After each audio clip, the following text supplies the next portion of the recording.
because there's both a PDF and a PowerPoint, just as a heads up. That's the part, honestly, Josh, you might just want to hang out in chambers. I will. I'm just going to grab my water and I'll just hang out here. Hey, and did you also see on the keyboard, Josh, then that what's happening is on the upper right-hand side of the keyboard? Because there's both a yeah. I saw you guys talking about it, how it's the switch control, so you can switch it to different monitors. Hang out in chambers. I will. I'm just going to grab my water. Sorry, had a weird loop going on. Had to shut down YouTube. Okay, cool. Okay, if there's anything else, you just let me know. I'm just gonna run and grab my water and grab a seat. Okay. Hey, sorry. Before you leave, though, can you go ahead and mute the mics on the QSys on that touchscreen to your left? Perfect. And then you're just going to have to make sure before you go live to make them go live, make them green, and let the mayor know. Cool. Thanks.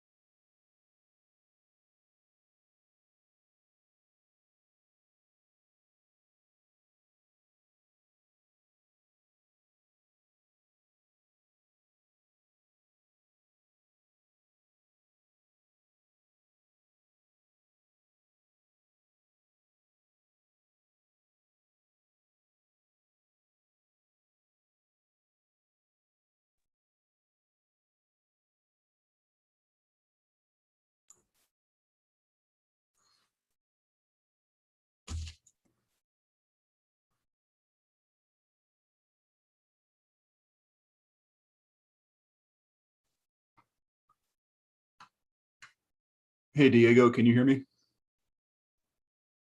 Hello. Yeah, I can hear you. Great. Will you be doing the announcement tonight? Yes. Okay, great. And then once I see Sam, I'll put him in and you can do the announcement and then we can go. Sounds good. Thank you. All right, thanks. Bye.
Hey, Josh, is Faye running the meeting tonight?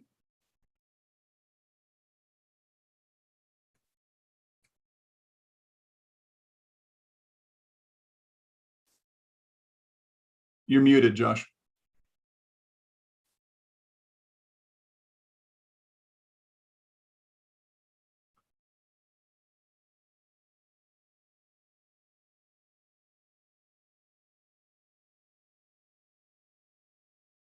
Hey, Faye, can you text me the number to reach you just in case?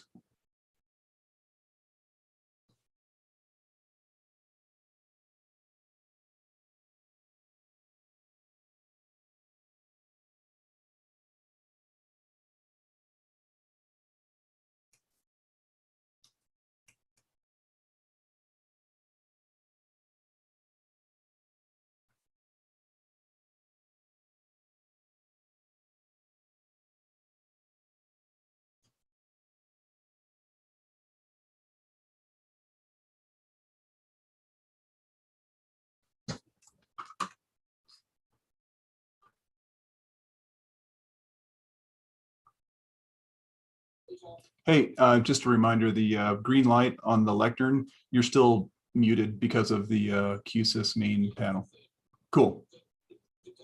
Yeah, yeah, and that's exactly where it should be right now. And I was just texting to make sure, Faye, in case I need to reach her also. So I think we're good. Okay, cool, thanks.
Welcome. It's shortly after 5:30. I'm Barb Nosworthy, Mayor, and we're going to have this will open our city council meeting. May we have the roll call, please? Counselor Baxter. Present. Counselor Boston. Counselor Buell. Mayor Pro Tem Youssef Here, and Mayor Noseworthy. present.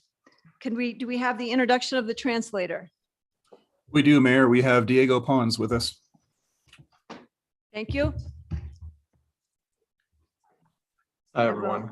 Good evening. Can you hear me well? Just quick audio check. It's all good. Diego, are you going to give the explanation? Yes, can you hear me? Yes. Okay, great. So good evening, everyone. Diego Pons here with the Community Language Cooperative, here today with my colleague Sam Guzman. Thanks as always for inviting us to your meeting. Today we're going to continue making this commitment towards language justice. So all this means is that we're here to help create this space for people to participate and engage in the language of their heart, just simply the language that you feel most comfortable in. We'll continue using simultaneous interpretation here on Zoom to help create the space in English and in Spanish.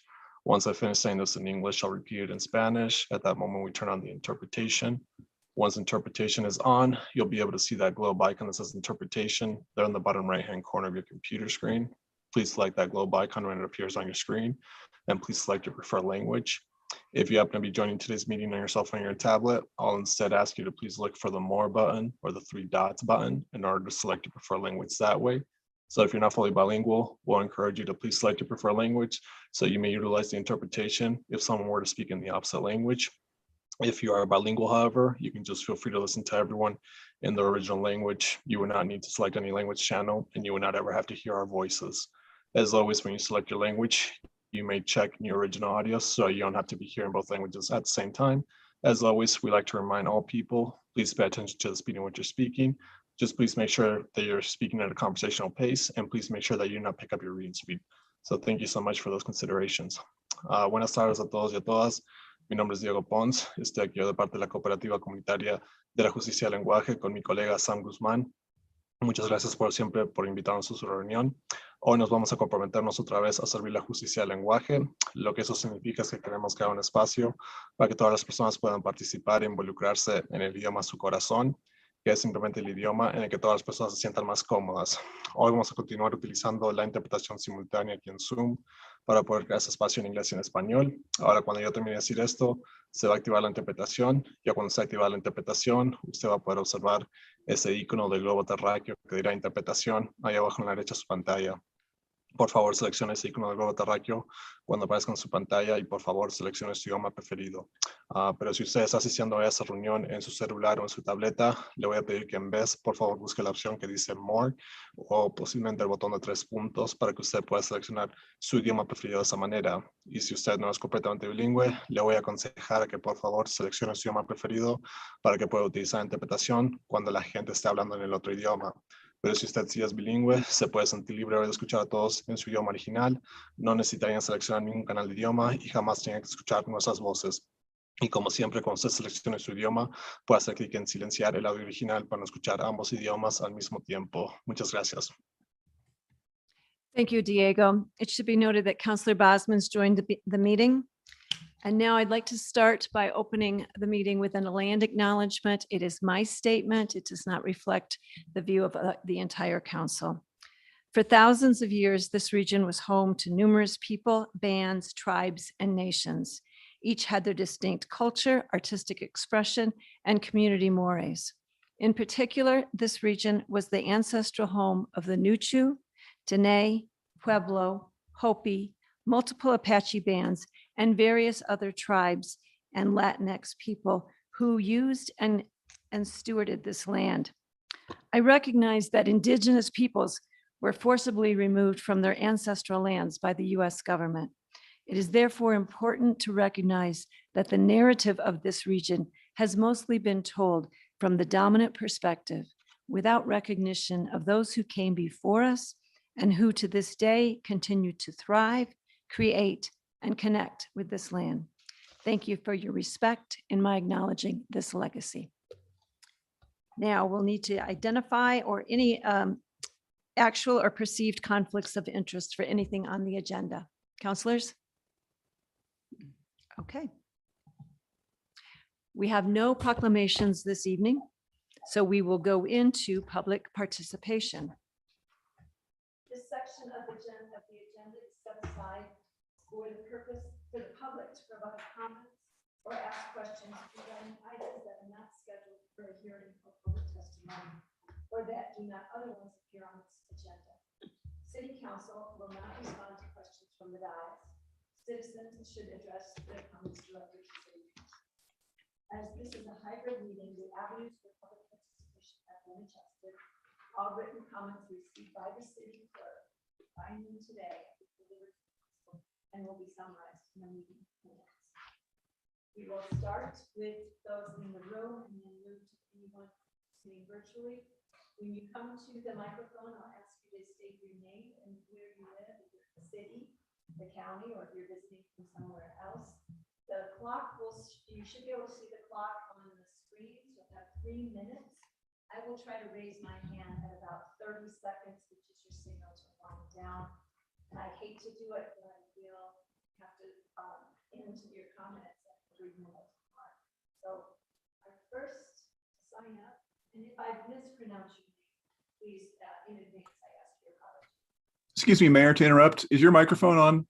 Oh, sorry. Thank you. I'll have to do that again. It's a public participation time. It's an opportunity to speak and council to hear your views. We will not respond from the dais, but this is an opportunity. We'll start with those in the room, and then we'll go to anyone virtually.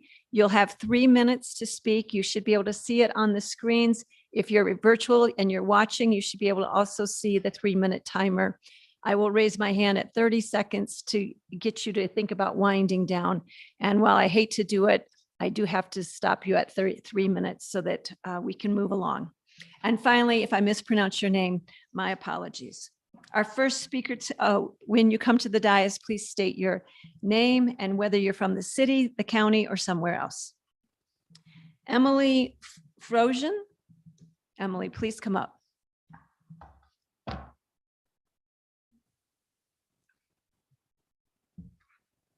Hi, I'm Emily Frogen. I live in the city of Durango, and I work on the energy and climate team with San Juan Citizens Alliance, a local community and environmental advocacy nonprofit. One of my top priorities, which also falls aligned with the Alliance and the goals of our members, is that our community is taking the necessary steps towards local action in fighting climate change. Climate change threatens Durango's future and is one of the easiest, cheapest, most sustainable things we can do is upgrade our buildings to be more energy efficient and install solar. I'm proud that our city council has set strong greenhouse gas reduction goals for the Durango community, and I would like to see the city be a leader in achieving those goals. I know that tonight the city council will be evaluating the energy performance contract, and I want to urge the city council to please continue moving forward with the energy performance contract for several reasons.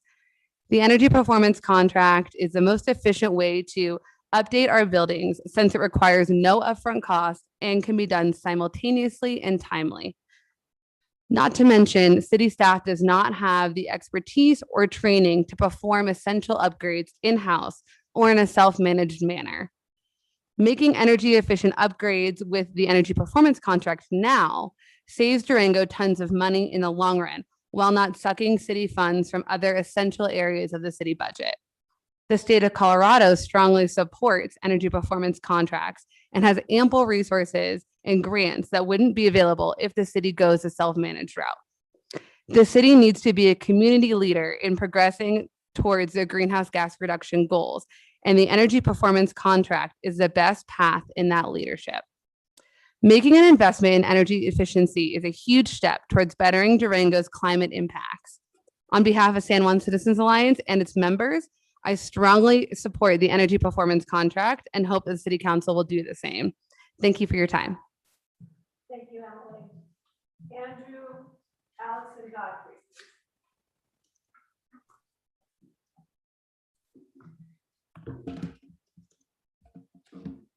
Hello.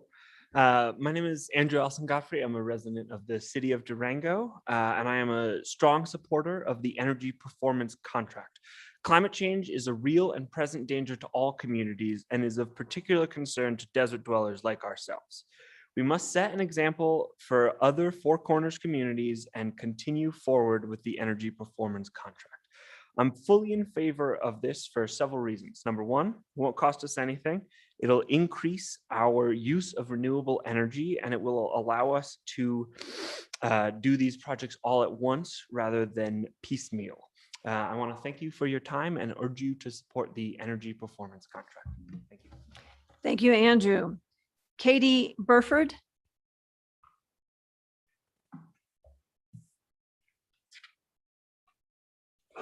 Hi, I'm Katie Burford. I'm a resident of Durango and owner of Cream Bean Berry. And I wanted to speak to the item about the continuation of the bump out program,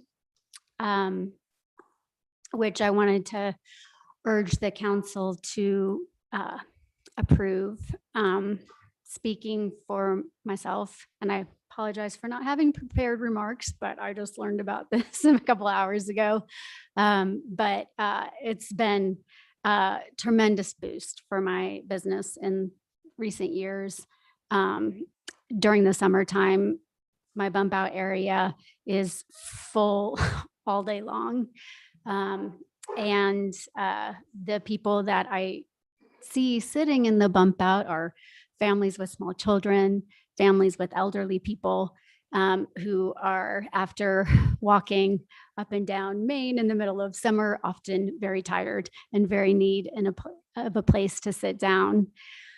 And there is a lack of that in our downtown as it currently exists.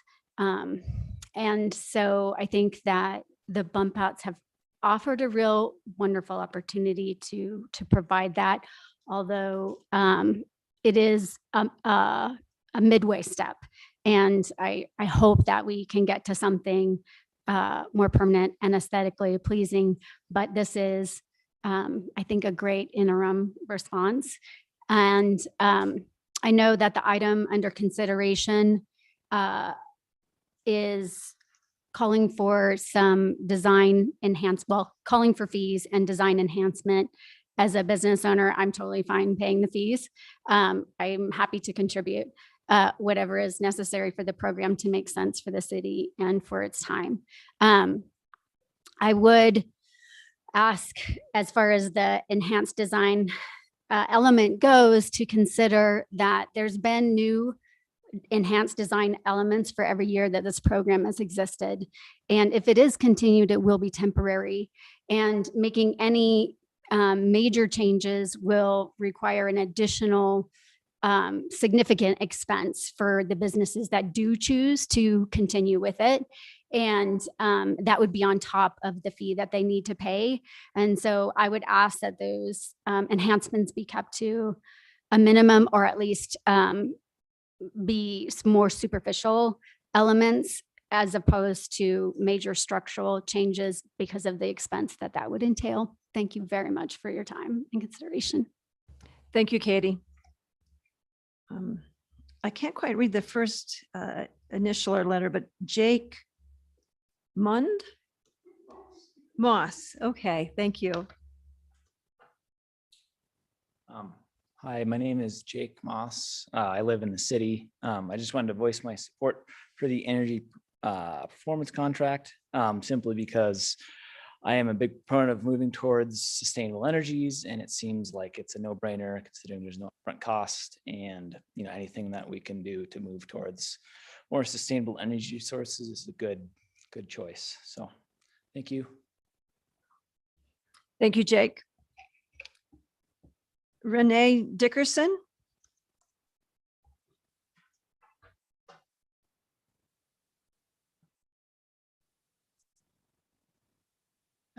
I'm Raina Dickerson. I'm a Durango resident, and I actually grew up in Southwest Colorado, and I have seen firsthand how climate change has affected this area.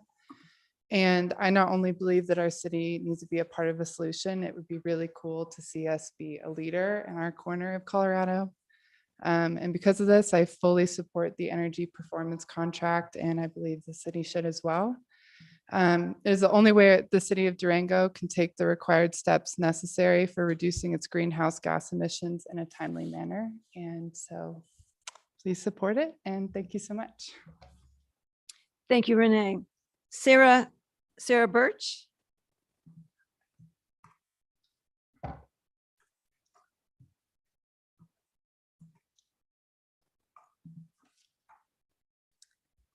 Hello, my name is Sarah Birch. I'm a City of Durango resident, and I'm also the Animas River Keeper at San Juan Citizens Alliance. I'd like to comment on the energy performance contract. I'm participating in this conversation because I'm concerned about the threats of climate change and impacts on our community. The Southwestern region is already experiencing aridification that's projected to increase. These anticipated changes may have devastating impacts on our waterways, ecosystems, and communities if deliberate actions are not taken. I support the energy performance contract because I think it's the only way the city of Durango can take the required steps necessary for reducing its greenhouse gas emissions in a timely manner. I believe that Durango must take on the role as a leader in the face of climate change. By continuing the EPC and investing in energy efficiency and solar upgrades. As a concerned citizen, I strongly support the EPC for the sake of our communities, our environment, and our future. Thank you for your time. Thank you. Thank you, Sarah. Dave Woodruff. Like I'm the only one who has to put this thing up. Hello, my name is Dave Woodruff. I'm the general manager of El Moro Spirits and Tavern and also the Durango chapter president of the Colorado Restaurant Association. I want to voice my and our support of the continuation of the bump out program as outlined by city staff. This program was a lifeline in the pandemic and even for a lot of us coming out of the pandemic. It added and continues to add a vibrancy to downtown not seen before. It adds sales tax revenue generation that outstrips parking meter revenue by 50%. Some members of our community will tell you that it takes up valuable parking space downtown where there's an impression that there's a parking problem. To address the lifeline that bump outs have brought us, when restaurants, including El Moro, could not operate under normal operations during the pandemic, it allowed us to operate a safer space for guests to dine. It allowed us to do what we do best, being hospitable, even in a pandemic. Flash forward 24 months, and I will tell you that they are still as important as ever. Rampant inflation, rising occupancy costs that are tied to cost of living adjustments, higher worker pay just to keep enough people on to keep the doors open have all impacted our bottom line. Some to the tune of not being profitable. I know some restaurants out there that didn't operate in the black until July of this year. That's 6 months of operating in the red, just the hope that summer will buoy the rest. We're not out of the woods yet, not by a long shot. Keep this program available will allow some of those restaurants a necessary revenue stream not afforded to them otherwise. Durango has a great downtown, and I look forward to seeing what the next steps bring us. The bump out program allowed us an opportunity to vision what those next steps can look like. Can we do it better? Sure. Can we learn what works and implement solutions for the next season? Absolutely. It's hard to quantify what when seeing guests dining, shopping, and reading on the sidewalk bring to our downtown. How do we put a price on that? There are a few things better as a business operator than seeing guests and employees having a good time while enjoying your space. The Bump Out program provided a fun venue that livened and accentuated the vibrancy of downtown Durango. Sales tax revenue generation, pretty low-hanging fruit. Seeing as the bump outs provide more sales tax than parking meters for those spaces, it makes sense to continue this program. Don't let the vocal minority dissuade you into thinking that the bump outs don't provide enough monetary benefit to keep them around. The vocal minority will also tell you that there isn't enough parking for Durango. Walker Consulting went before council in a study session 2 weeks ago to make a recommendation that there is no need for a parking structure at this time. We, the taxpayers, pay these professionals to come in and do a comprehensive study on the impacts of parking now and in the future with recommendations on how to address those issues, both perceived and real. Their recommendation was that there is no need for parking structure right now, even with the bump outs, but perhaps when there is a very real issue, one in the future could be feasible. What a great opportunity the bump outs have been and will continue to be.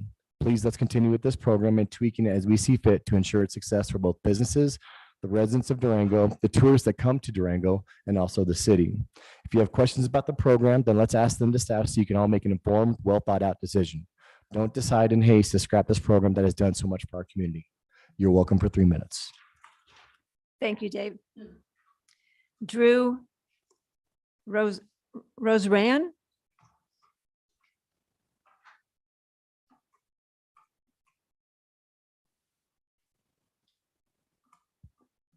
Hello, my name is Drew Rosine and I'm a resident of Durango. I'm also the membership manager with San Juan Citizens Alliance. And so I'm here kind of in a dual role of echoing what I've heard from our members. We have about 5,000 members and supporters, and I have had the opportunity to get to know quite a few of them and definitely hear that they're proud of what Durango is doing, but understand that we need to do more and really want to see the city take tangible steps in the right direction. More personally, I just feel like with the state of climate change, it's kind of past time to act in so many ways. And so if we have something that's ready to move forward with, that's this well-defined and clear and constructive, I think that it makes sense to go ahead and move forward with this energy performance contract. I really do appreciate the city staff's hard work, and I think I'd be very concerned to put more duties on them. With the way that this is structured, I think it's a really good opportunity to gain some ground, not put additional work on the staff, and still try and move the needle towards where we need to be with addressing climate change. I know it makes fiscal sense to save money with operations wherever we can, and I do appreciate you taking the time to hear all of our input and hope you'll support the contract. Thank you, Drew. Is there anyone else in the audience who didn't have a chance to sign up for public speaking or public comment and would like to? All right. I'll ask our host, do we have anyone virtually who's raised their hand to speak during public comment? We do, Mayor, and the number keeps going up. We got 5 right now, and I will start with Tim Walsworth. Tim, if you can unmute yourself, you got 3 minutes. Everybody can hear me all right? Yes. Okay, thank you, Council. I'm Tim Walsworth. I'm the Executive Director for the Durango Business Improvement District. We represent about 400 commercial properties in downtown in the North Main District, and thus all the businesses in those properties. And I'm here to make a quick comment on item 13.2 today, the bump out program. BID has sent our position statement on the future of the bump outs to council, and I just wanted to reiterate it at this meeting as you guys are taking a look at a proposal later in the meeting today. The BID supports the continuation of the program with 2 key changes. Those changes, in our opinion, should be a fair fee structure and enhanced design standards. And in the proposal or the recommendation in your meeting packet later today, there is a plan that addresses those 2 things that BID felt were very important if the program were to continue. As has been stated by Katie and Dave, the bump outs are very helpful to businesses, and they really overall add to the vibrancy in our downtown. It's been a successful program. These bump outs, I believe, can be a bridge to a potentially redesigned downtown Main Avenue. And you guys will look at that later in your meeting today too, when you get an update on the downtown's Next Step program. And I would conclude by just saying, if these changes or something close to what's proposed today are put into effect, I strongly believe that the number of bump out users will decrease somewhat. I don't know by how much, but it will decrease, and that will free up some of those valuable parking spaces in the heart of Main Avenue. So I just wanted to remind you of BID's position on these, and thank you for your time.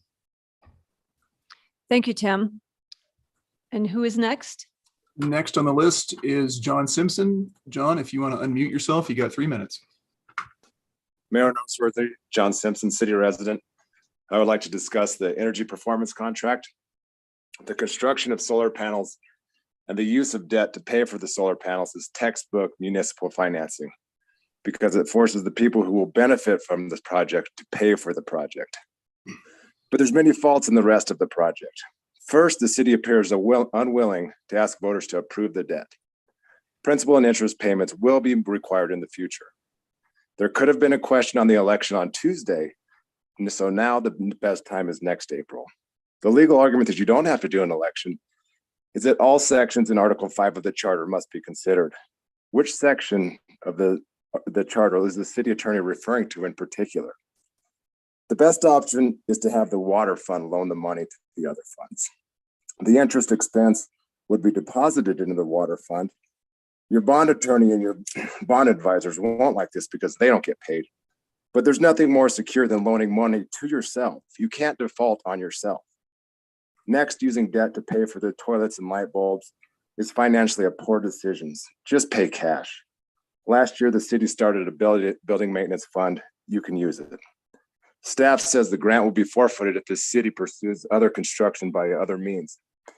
Council needs to read the contract because the contract says the grant is for executing energy performance contract measures. Measures means the equipment like solar panels and optimization programs. There's no required elements. The application stated that cash was the preferred method of financing. You're not required to use the tax-exempt lease purchase to finance these projects. Next, McKinstry's math is questionable. It is inappropriate to use the savings from water upgrades because the city is both the customer and the vendor. If you save money on one side of the house, it reduces revenues on the other side of the house. It's a net zero change. The most disturbing item of this EPC is the $480,000 power ed line item. This is the charge we must pay McKinstry to state that we saved $1 more than the debt payment. McKinstry will argue this is social engineering to help teach employees how to save energy, but our employees are already environmentally savvy. The McKinstry website shows that they'll be putting sticky notes on light switches to turn off lights, and staff can win childish virtual badges. The requirement to deal with McKinstry proprietary software will only burden an already overloaded staff and isn't required. Council, please don't let a group of bad ideas kill a great idea. Direct staff to issue debt from the water fund to pay for solar panels. Tax-exempt lease purchase is not required. And whatever Dolan wants to give us is just gravy, but I bet they give us the full million. Mayor Noseworthy. Thank you, Mr. Simpson. Next on the agenda to speak. Next up, we have Colin Carver. Colin, if you want to unmute yourself, you have 3 minutes. Hi, this is actually Claire Carver. I must be on Colin's Zoom, but this is Claire Carver, resident, City of Durango, and owner of Carver Brewing Company, and I want to express my support of the Bump Out program. Since installation during COVID crisis, the bump outs have become much more than just a pandemic measure for us, and I can see they've truly changed the culture of downtown Durango. On the business side, our bump out, or as we call it, the front porch, provides a large portion of our summer sales, and those sales tax alone more than covers lost parking revenue. Beyond that, the bump outs have really changed the experience of downtown Durango. It has recentered our downtown for our citizens, kids, tourists, and pets. It has provided much more community and accessible space, an open air environment for those with continued health concerns, and people simply love sitting and eating outdoors. Just today, I actually received an email expressing sadness that our front porch has been taken down for the season because of the missed opportunity to have it up for Halloween to pass out candy. I hear and see it every day just how much our customers love the bump outs. I would encourage the council to continue to support the bump out program, and as part of that program, be cognizant not to price out small businesses with too high of fees or extreme design criteria. That said, I do support the seasonality of the bump outs and the enhanced design standards to improve aesthetics and accessibilities. I would ask the council, as they're putting these into place, for the insurance of continuation and the longevity of the program as we invest in our bump out downtown and the Durango community. Thank you. Thank you, Ms. Carver. Next. All right, Mayor, a couple dropped off. Last one we have on the list is Lisa, just one name. Lisa, I'm gonna unmute you and you have 3 minutes. Hello, my name is Lissa Ray. I live in the city of Durango. And I want to say that here we are, a month after the most devastating hurricane the U.S. has ever seen, Hurricane Ian. we are looking at the effects of climate change, which worsened that hurricane. Realizing that, I think we need to talk about what Durango can do. Durango was a small part in contributing to those effects, that effects of climate change. I believe that the energy performance contract is probably the way to go. I have slides from April of 2018 looking at this energy performance contract and the cost of each of those projects, which we have been talking about and looking at implementing for almost 5 years. We are hoping to find a cheaper way to go so that we don't have to pay McKinstry the big management fees. But I don't see that there's a way for us to do that. I think we have a missed opportunity.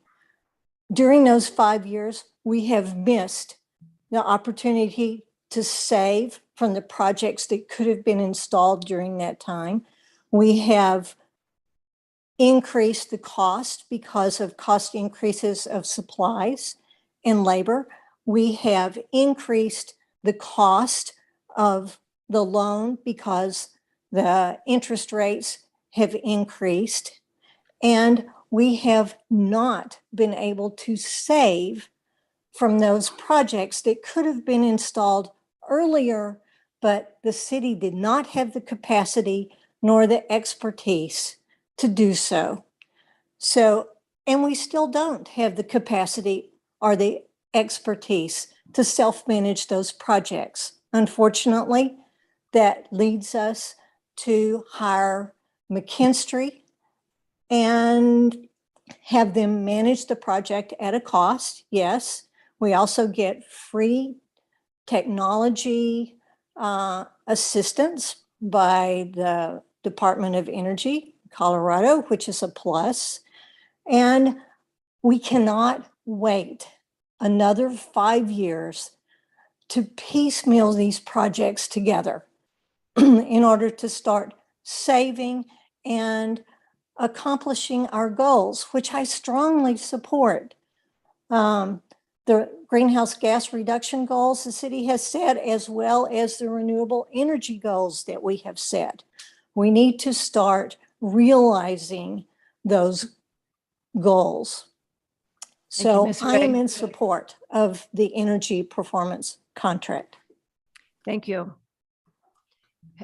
Is there anyone else who's raised their hand? Yeah, sorry, Mayor. We do have one more. Karen Gabaldon. Karen, if you can unmute yourself, you have 3 minutes. Thank you. Can you hear me? Hello? Yes. Okay. Yes, we can hear you. Thank you. This is Karen Gabaldon. I do live in the city limits of Durango. As I walk downtown today, I noticed how lovely Maine looks with all our beautiful businesses and buildings that we can now see. After 42 years in business downtown, our business has gone from 70% local business and 30% to tourists to now 80% to tourists and only 20% to locals. When I ask locals why they no longer come downtown, the number one reason is parking. I don't think it's fair to all businesses downtown to have parking taken away by the bump outs now that COVID is over. It hurts all of our other businesses a lot. At a charge of $6.30 a square foot, that is also hardly fair, when in the 600 block, we pay upwards of $33 a square foot. I don't think bump outs should be reinstated until we have a parking structure. And after listening to people, I do believe we have a parking problem. As a compromise, I suggest that restaurants on Main be allowed to have bistro tables on the sidewalk, as is already in place, and that the bump outs are allowed on 2nd Avenue only. Thank you so much. Thank you. Has anyone else raised their hand virtually? That's it, Mayor. We have someone who I know arrived late, would like to speak. So if you'll come up and sign up, we'll be glad to hear what you have to say. And state your name and if you live in the city or the county or are visiting. And I will raise my hand when you get to about 30 seconds left. My name is Thomas.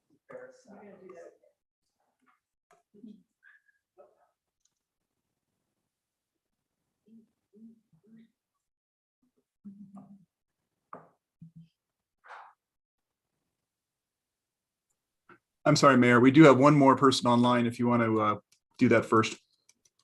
No, I'll do the gentleman here. We're Okay. just coming in. Sounds good. Tim, we'll get to you in a second. Thank you. And go to the microphone. Thomas Ferris. Good evening, Council. My name is Thomas Ferris. I'm a city resident. I'm also a college student and a city employee. I am the director of the Game Time program out of the Rec Center. And I'm here to talk about our wage discrepancy that we have. I'm here and I have a couple of my staff members with me, and we kind of represent the bulk of the regular group of staff members that operate the Game Time program. But as a whole, I feel like there's a bit of disgruntlement as far as wage, or at least our acceptance. I work my maximum 27 hours as a part-time employee that I can get per week. And as a college student, my schedule is pretty much full up. I don't have any free days during the week, and I'm still short when it comes to bills. And I also would like to point out that the rest of my staff they're all students or they have other things going on as well. And so we want to bring to the council's attention the fact that we as city employees feel as though we aren't being recognized for the duty that we have as part of the education system of our city. In addition to, we as a whole see that there are other members of the recreation, like the Parks and Rec department, that they get paid more and for less work. And so I think that we're all asking and wanting for more recognition, or at least the acceptance for more hours or more positions to move higher up in the city. Thank you. Thank you as well, Thomas. And now the person on virtual that wanted to speak. Yep, sorry about that, Tim. If you want to unmute yourself, you've got 3 minutes. Great, thank you very much. My name is Tim Wheeler. I live at 189 Verde Lane, Durango, Colorado. I want to just comment on the energy performance contract that's being considered here. One, I think an energy performance contract is a smart move by the city to take up a contract with a firm like that is good.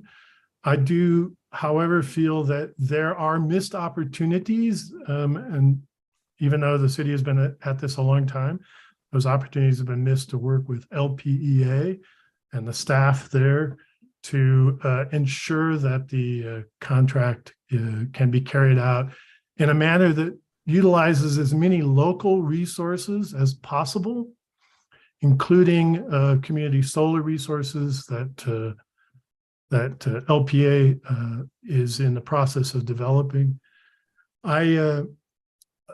I have a few suggestions. One is that the contract include clear payback per measure chart for each measure, right? And that be publicly disclosed so we can all see what it is that we are striving towards and what is being promised by the energy performance contract company. I think it'd be really wise. I know that there have been changes to the resolution to include LPA in discussions once if the resolution is improved.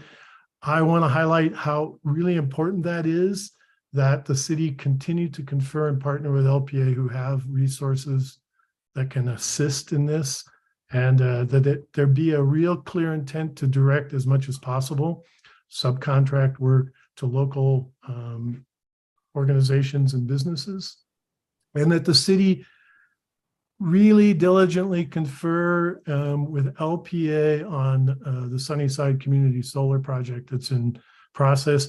There are opportunities for grant and to combine other monies on that project that could help the city significantly. And it could also result in a lower cost due to some of the IRA funding, federal IRA funding. So I want to encourage very strong post resolution passing. I'm sort of anticipating that that will happen tonight. That conference and partnership with LPA could make a big difference. And so I want to encourage that. And I want to thank you for hanging in there and trying to get this done. And also for all of your volunteer time as counselors, much appreciated. Thanks very much. Thank you, Mr. Wheeler. I believe we're finished with public participation. You are Before we correct. move, excuse me, did someone else have their hand up? No, we're done. Okay, thank you. Before we move on to operational updates, I did want to ask council about a change to the agenda. I should have done that a little bit earlier. We had a request to change under item 13, to change the order to start with the discussion and possible action concerning the downtown's next step and reverse that order with the energy performance contract. Is that still a valid request? Yes, please. And I think we can all relate. It has to do with daycare situation. So we need to sometimes also be flexible with our staff. Is there a support for changing the order of that presentation? Great. Those of you in the room who are here for that talk, I wanted you also to be aware of that time change, and those of you who may be listening.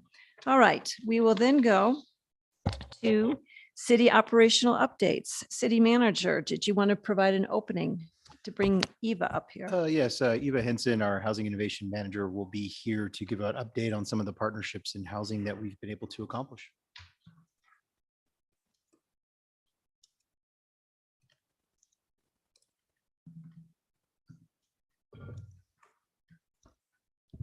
Good evening, Mayor and Council.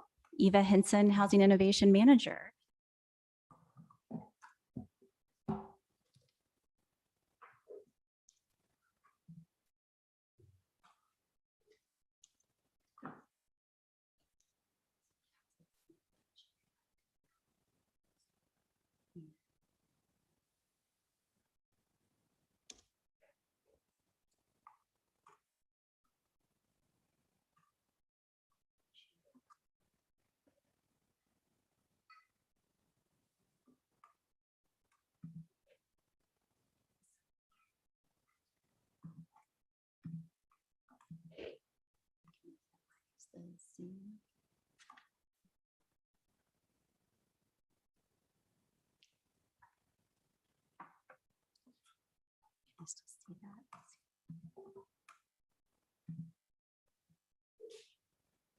Yeah, I was going to say that's impacting the view with the right panel.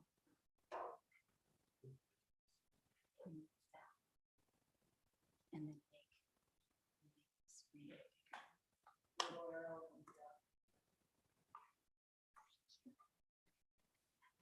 so appreciative of IT and communication support. So this evening, we'll be doing a housing partnerships update. So this is not your traditional housing quarterly. I was just here in September. This is a focused, concentrated update on a variety of housing partnerships that are sort of front and center right now and in the pipeline. Let's see if I can do. How do you? This is the first time I've been up here with this new podium setup. So thank you for your patience with the adjustment up here.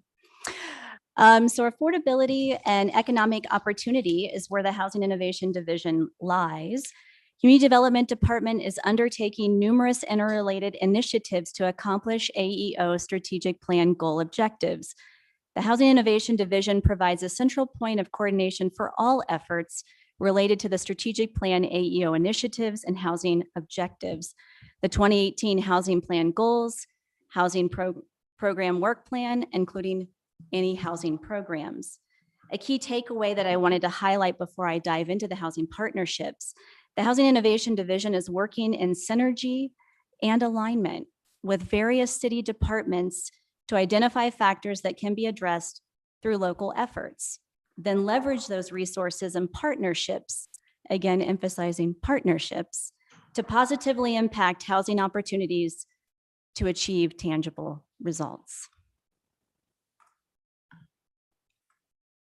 So the list this evening, I wouldn't say is our full exhaustive list, but is the list that I'd like to focus on for updating for purposes of tonight's operational update.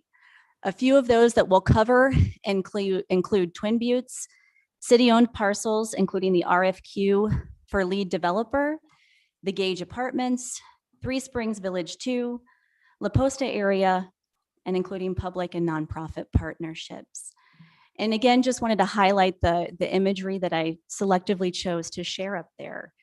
So partnerships are a wide range of interactions, including collaboration, relationships, team, including team building and team efforts, mission, and supporting. And all of those intertwine and overlap on all the work that we're doing within the Housing Innovation Division and community development. So to dive into public-private partnerships, the city has been in negotiations with Twin Buttes, and the development team and staff have continued to meet on a regular basis to move towards a formal Twin Buttes Affordable Attainable Housing Agreement. And one thing I wanted to recognize is Twin Buttes development team is in the audience as well as virtual attending today in case there's any other questions that they might be able to help support answer for council that I might not be able to. Approval of the Twin Buttes plan development in 2009 included a voluntary 1% transfer fee on the value of most real estate transfers within Twin Buttes. While several affordable attainable proposals have been considered, since the approval of the development, a final affordable attainable housing agreement has never been executed.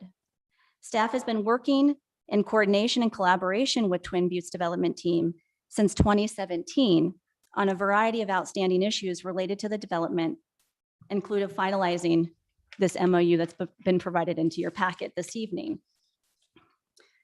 Twin Buttes is offering the lot addressed as 271 Twin Buttes Avenue, which is the current location of the Animas High School site, for future housing development as part of a land donation contribution.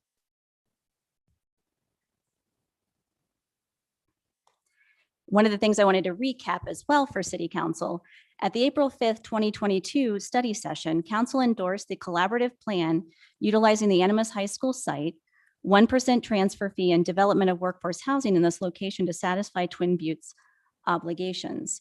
Since then, staff in Twin Buttes have collaborated and coordinated on drafting this MOU, which the city attorney and Twin Buttes attorney have also reviewed for this packet this evening. Let's see.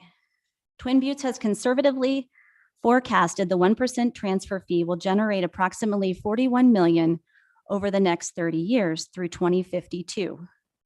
Land dedication, particularly land served by established infrastructure, and the use of the 1% transfer fee to satisfy the housing obligation in full is consistent with the 2018 City Housing Plan and recent direction from the City Council regarding efforts to mitigate the current workforce housing shortage. And this slide here, again, just kind of recapping that three-prong approach.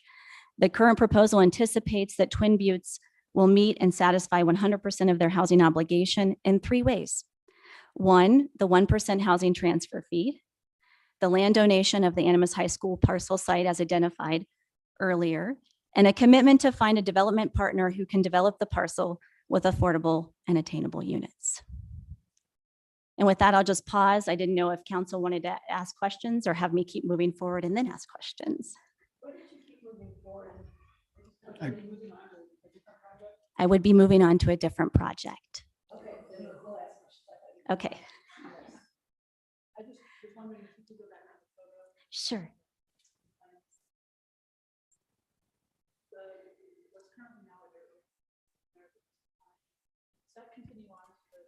Sorry, somebody's microphone's off. Sorry, that would be mine, Tom. Does the dirt road that goes behind the parcel, does that continue on into the Twin Buttes subdivision? I might have to rely on staff to help answer that. It does, yes. It does. Okay. Are there any plans to improve that in any way so that there's a better connection to the?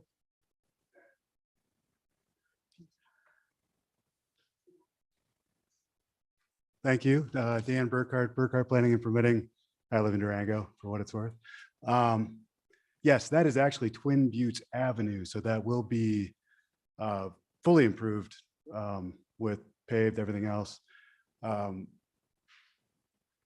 Eventually, there will be a light at that intersection serving that area. And that ultimately will probably be the main way that most people go into Twin Buttes when the eastern half of Twin Buttes gets developed as phase 2. Excellent. That was my concern, was that this would be so isolated. So I think that's great. It's just what I'm seeing it now as is the first piece of property to be developed into housing on that end. So that's great. Kind of may I add one more thing as far as tying that in. Lightner Creek Trail, if I think I know some of you recreate that way, will go essentially through this property. And then that also ties back into the existing Twin Buttes that's being developed at this time. Okay, good. Thank you, Dan. Thanks. Other questions? Yeah, I think this is a good example of, I see that as a success to get funding on a structurally long-term basis for housing, affordable housing, the transfer fee. So I appreciate that. I want to just acknowledge that first of all. And I wanted to ask you, is that being offered to all larger developments? And if not, will it be offered as an option, voluntary option, to have the transfer fees? And the second question is a repeat of what we did during the study session, is it would be good to see citywide the amount of transfer fees along with the fee in lieu and et cetera, and payments that were offset by other arrangements, to see what the total revenue sources are for housing, affordable housing in specific. It's been a long time coming, but thank you for sticking in there, everybody. Okay, Ava, would you go on? I do have a question too, sorry. This is wonderful to see. And I'm excited for the next steps of this proposed development, and appreciate the efforts of staff working with Twin Buttes, and appreciate Twin Buttes focusing on this property that has access to the already water and sewer and utilities there, which is great. You mentioned that next steps will include, is it Twin Buttes that will coordinate with the contractor to develop this further? I was just curious, or will city staff be assisting in that process? City staff will continue to work in coordination, collaboration with Twin Buttes as we move forward with these action steps regarding the MOU. One needs to be executed by Twin Buttes and the city manager. So we'll get that done after this meeting, hopefully later this week. And then the next process would be trying to advertise that particular parcel. We're still kind of working through that, if that would be a request for proposal, which often is how governments get their proposals, through that public process. And then trying to capture a developer through that. And then we would certainly evaluate that as a team, city and Twin Buttes together, to try and identify and select a certain developer, and then come back to city council with an update. Wonderful. Thank you so much. Appreciate that. And I have one final question as well. First of all, thank you as well. I think it's a wonderful collaboration. If you don't have the number right off the top of your head, Eva, you can just send it to us as well. I was curious, how much has been provided in transfer fees from Twin Buttes, and over what period of years? Sure. I should have that here handy.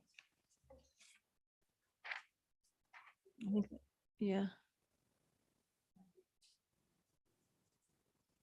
Sorry, it's just taking me a minute to read the very small print on the spreadsheet.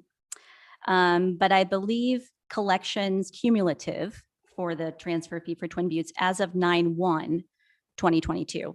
So we haven't recently looked to see what collections since 9/1 have been $432,664. And over how many since years? 2017? Full year of 2017, do we know, or is it?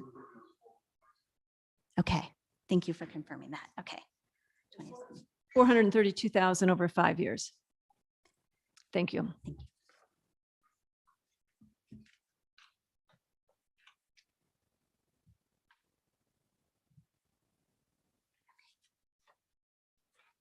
Okay, the next property that I wanted to focus on in partnership, this is specifically tied to another affordability and economic opportunity strategic goal, which is assessing potential for development on city-owned property.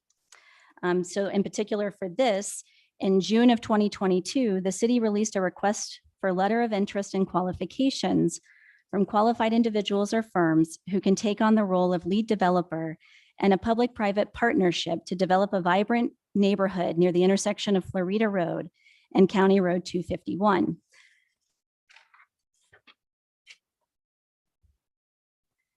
The RFQ read my notes. The RFQ sought replies from entities that have demonstrated experience in designing, entitling, and constructing neighborhoods, which include affordable and workforce housing. The city owns approximately 5.822 acres in this area.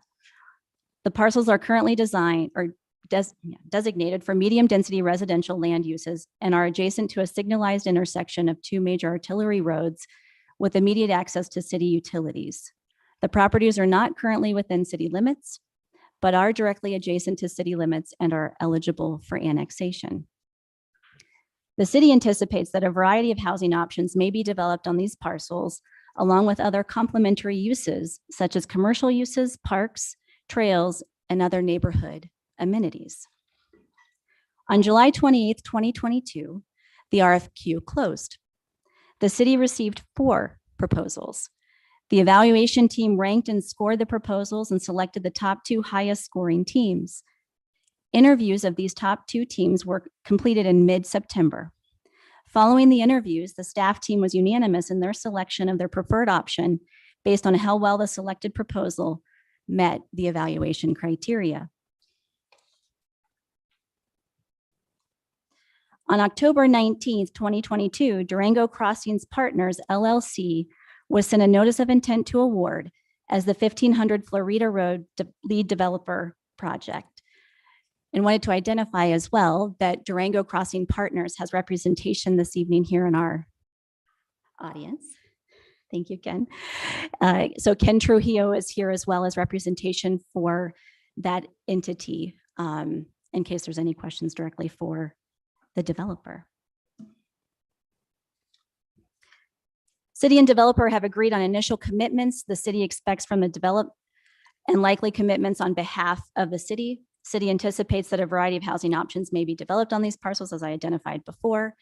Importantly, concepts had to take into consideration and include a dedication of 80 feet of right-of-way, construction of city street and potential slope easements necessary for future connection to Jenkins Ranch Road through a portion of city-owned properties. And there is anticipated that there will be a mix of market rate and affordable attainable units, targeting income ranges potentially from 70 to 120% AMI and possibly even lower than 70% AMI, depending on funding, grants, and other partnership opportunities for revenue streams and sources. Questions? Yeah, I have a couple of questions, but is there more?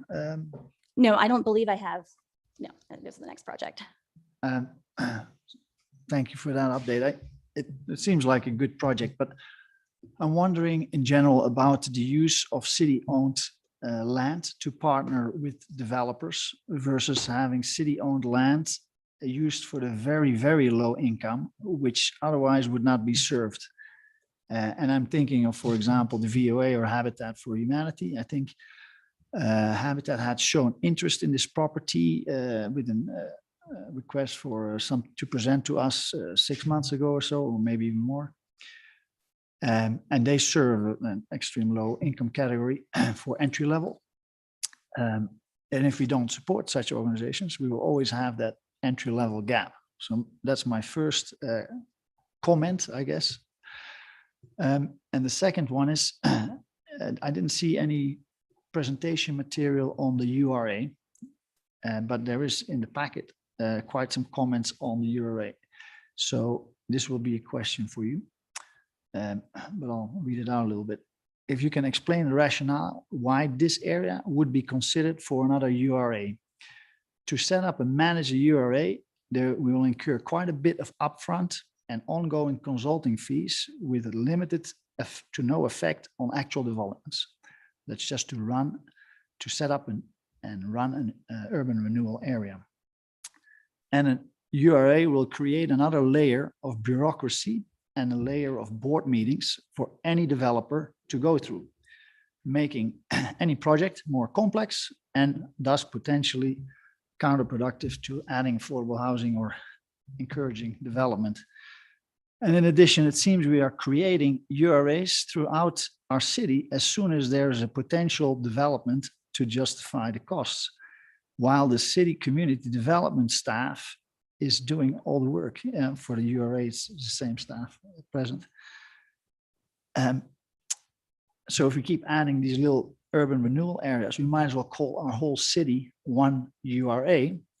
But then I would argue we might as well dissolve the URA and call it community development, which is how it is now. And the argument to have access to TIF funding, which is, I guess, one of the key benefits, is maybe also not necessary because we have about 80 million in total funds in the budget year for 2023 starting. We have great credit rating, and if money is needed, there are existing other ways for funding involving also voter approval. So can you provide a little background on why are we considering a URA? I might need to lean on team effort with this one, if that's okay, Scott Shine, our Community Development Director, that's okay. I think at this stage, it's really early to say whether or not that'll be the route to go. As you know, there needs to be a study to justify the formation of a urban renewal area. So without that being done, it's hard to say if that qualifies and what the benefits will be. So is this just an assumption? It's not it's one option that you're pursuing, but it's not a path that you've taken off. Yeah, down. there are required steps to form the URA, so it's kind of presumptuous to say it's a done deal. There's still a process. But I've why- never heard it discussed at the URA meetings. Yeah, So yeah. But why go this route? What is even the interest of doing a study for a URA for this property? Yeah, there's lots of benefits of designating an area urban renewal authority. It signals to the private sector the intent of public partners to facilitate development in that area. And as you pointed out, it accesses tax increment financing, which is a tool that's not available to municipalities without having the URA mechanism in place. So do you expect that we will see every time there's a project coming up that we're going to have the discussion to do a study for a URA, potentially install a URA or establish a URA, do the studies for establishing the URA and then managing the URA? Is this not going to be a checkerboard across our city? could I interject just for a minute? Can you go back, Scott, to that planning that we did back in 2019 and when we had a whole 2-day retreat on URAs? And at that time, the vision was that there could be up as many as 8 or 9 URAs within the city. So maybe you can provide a little bit of that history. Yeah, they're used again to signal where the municipality, where the public sector wants to see new investment. And so that's kind of the underlying theme behind where the areas are considered. Yeah, it's hard to say. Not every project will benefit from a URA being formed.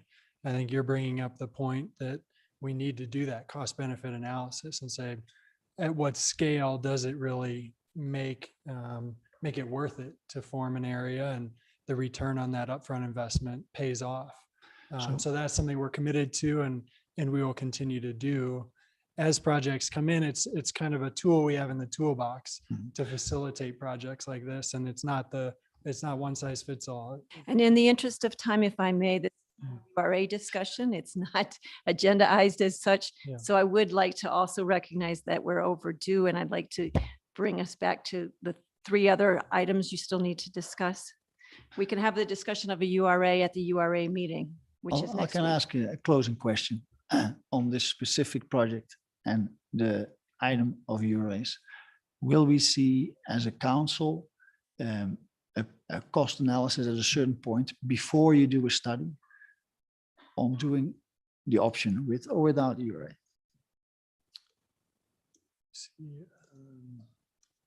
I actually believe that's a topic for a URA conversation. No, I And think would- it's a it would council. benefit also from having the map of what you originally proposed for URAs within the city. I'd We like can us bring to more move on. information on that topic at a future time. Thank you, get Scott. to that. I just want to point out, and I'm excited about this because when you look at the Economic Alliance's 3-year funding strategy for housing, one of the huge contributions that communities can make is land. So we have land banked, and it's turned out that this could be a really beneficial project for us to be doing. Also, anything that you look at in the way the RHA, the Regional Housing Alliance, all the studies that have been done, land banking and contribution is one of the best ways to get housing built.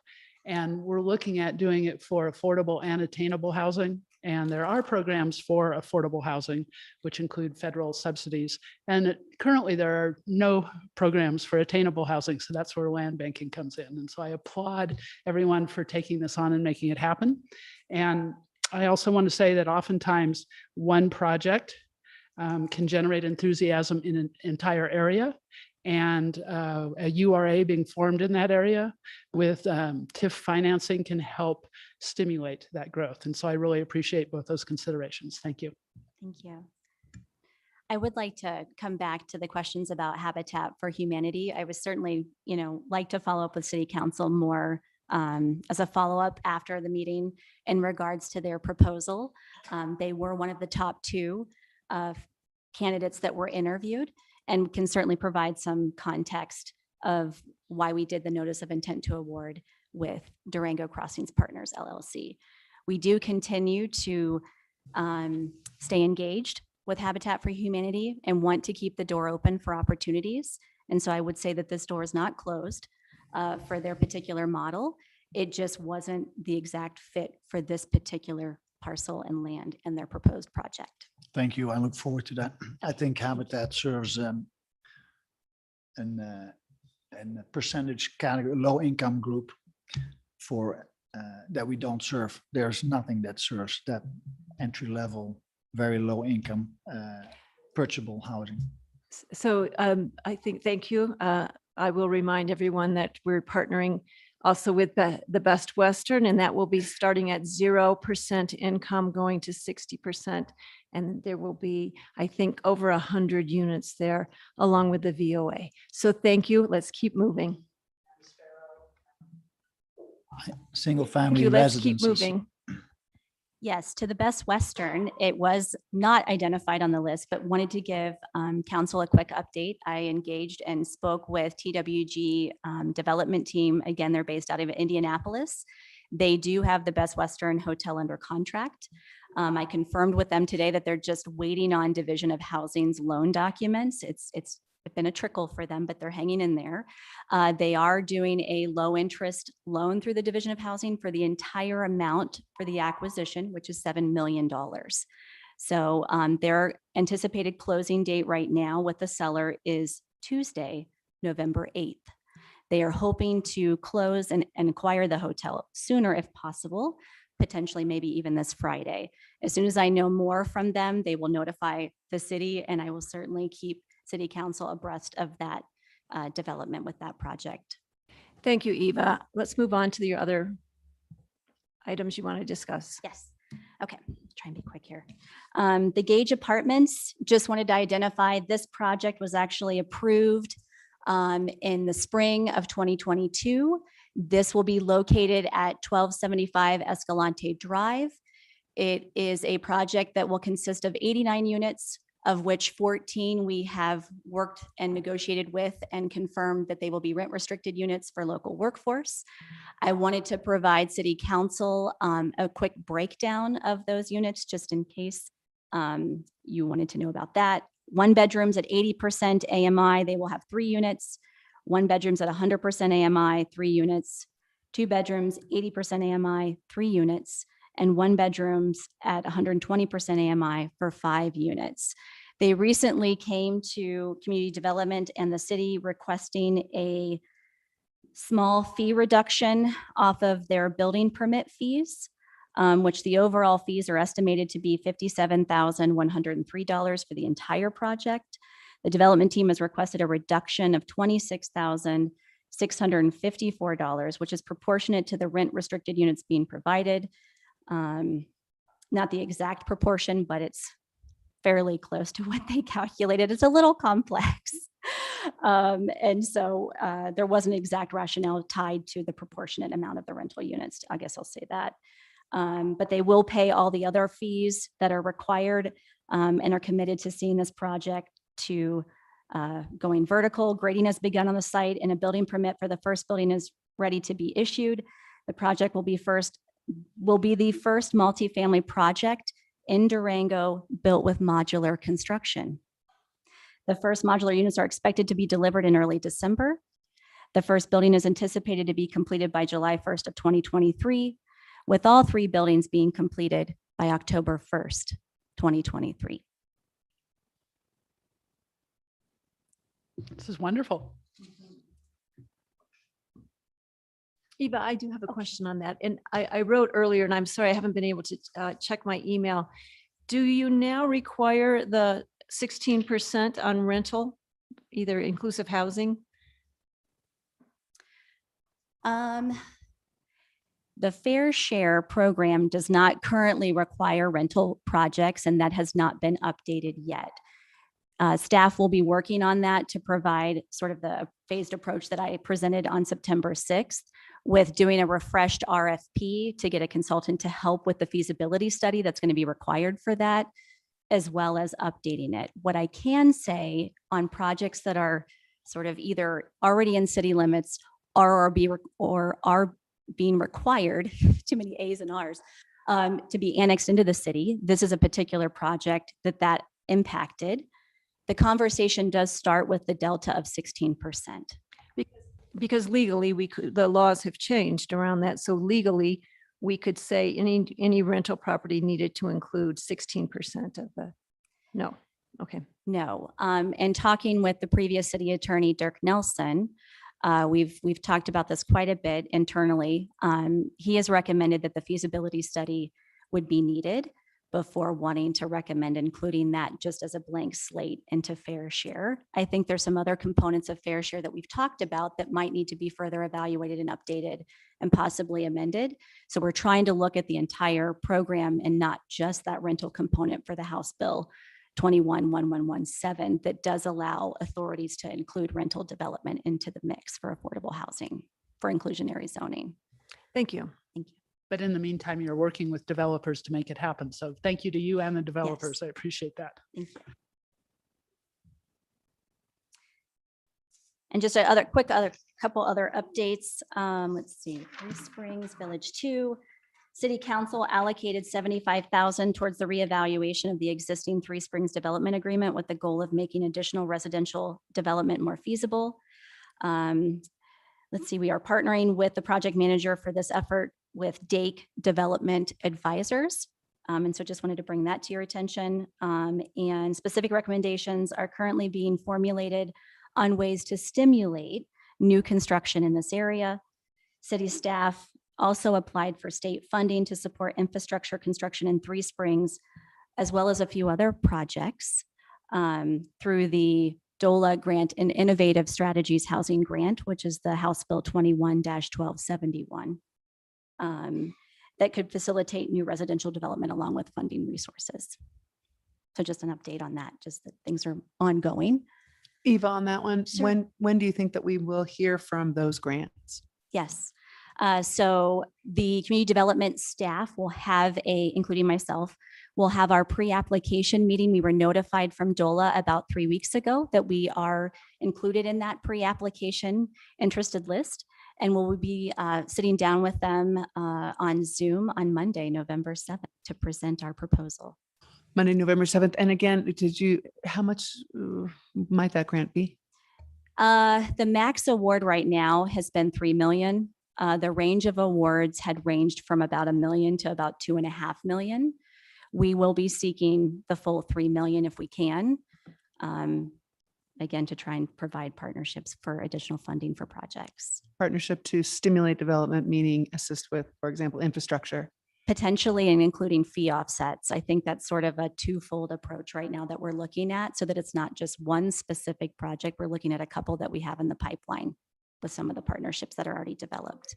Thank you. And that would help launch that initiative forward. So it wouldn't necessarily just be for this one. It could be for others. Correct. Okay, thanks.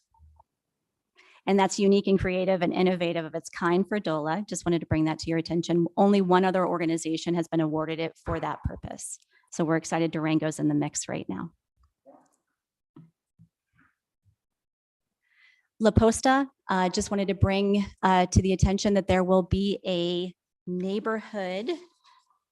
My notes really quick. A La Posta neighborhood meeting scheduled for Monday, November 7th at 5 p.m. located here in City Council chambers, where a presentation of an updated land use map, which incorporates new residential development through the La Posta area. It will also kick off La Posta road traffic study and road design project, which will lead to construction documents for the entire La Posta road corridor. I have a question on La Posta Road. If the city with taxpayer money pays for the infrastructure, which I think will be the case, from what I understand so far, I expect there will be a significant value increase to the property owners.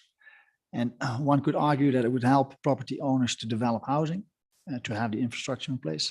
But one could also argue that the property owner could immediately sell their property with a significant increase in value. And I'm not sure if our taxpayers would like to provide such a substantial financial gift to a select number of property owners. I had mentioned on prior meetings the use of some sort of assessment fee to property owners, either upfront or when site development would take place, to offset the city's development cost of infrastructure paid by the city. And my question is there any news on this? And if not, can we look into this? And just to make sure, I'm totally in favor of La Posta area as a growth area. So don't take this the question the wrong way, but is there any update on that? When you say assessment fee, what do you mean? Well, let's see what Scott says. Well, I'd like to know what you mean by that. When you say assessment fee, what do you mean? Any manner, any way possible legally and to recoup a part of the infrastructure development cost, whatever methods, tools are available. And I think city staff will probably have a better answer than I am. There's a couple of things to clarify too. Where right now the intent is to lead with the design of the infrastructure. And we've been very clear with the property owners. That doesn't mean the city and public partners are going to pay to build that infrastructure. We'll just know what needs to be built to accommodate future development.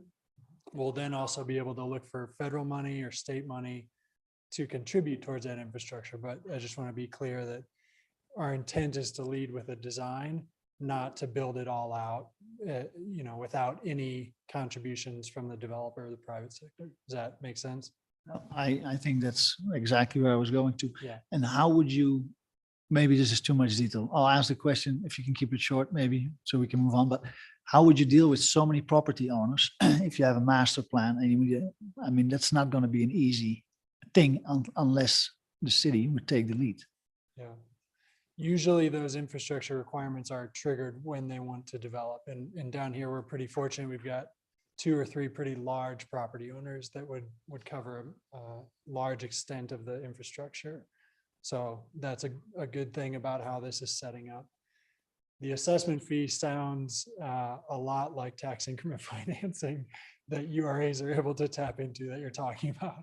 So because that captures the growth in value created by public investment and allows us to recapture that investment through the growth in value and either pay off bonds for building that infrastructure or something like that. So I know everybody disagrees on this, but to me, it is absolutely not the same because if you impose a fee on a property owner for a certain infrastructure development, that is a fee that goes against the property.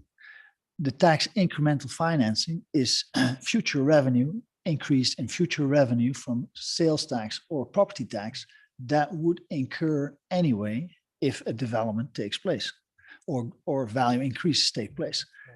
I think they're very distinct. Okay. So one of the But it doesn't reasons matter. why we would participate in some way in this is to lower the eventual cost of the construction of the housing and to then go back and charge the landowner an assessment, which would just increase the cost of the housing again, isn't our goal. So if what you're, that just doesn't make any sense at all to me. And let me just say that I do remember you raising this question, Councillor Bosmans, and I do remember the former Dirk addressing it. And I think there were some also legal issues. So I'm looking to Tony, perhaps you could go through those files, but Dirk, I can't remember the whole conversation, but there were legal restrictions on what can and can't be done in that manner. So thank you. Are you finished, Ava? I just wanted to end on this slide. Coordination, collaboration, and commitment. All of those things tie into the Housing Innovation Division and all of the partnerships that I talked about, all of the ongoing work from the team to community development, to various departments, to public, private, and nonprofits. And this slide just demonstrates a few of those. Just to illustrate, I envision this growing under this house. On that note, thank you. Mayor, can I just? Yes, please. I just want to say thank you, Eva. I think this addition to the housing division has been huge for the city of Durango. This focus on these various projects is obviously for the community development department and housing division, just a huge amount of work. And so I really wanted to thank you for joining our team and for spearheading these efforts and for all your work. It's going to help. Yes, thank you. Thank you, Eva. Next, we have the financial report. City Manager, did you want to provide any introduction? Not on this one. I think it's self-explanatory, but we just third quarter financial report for Devin Schmidt, our Budget and Strategic Planning Officer. Devin, come on up. And the gentleman from Twin Buttes, thank you.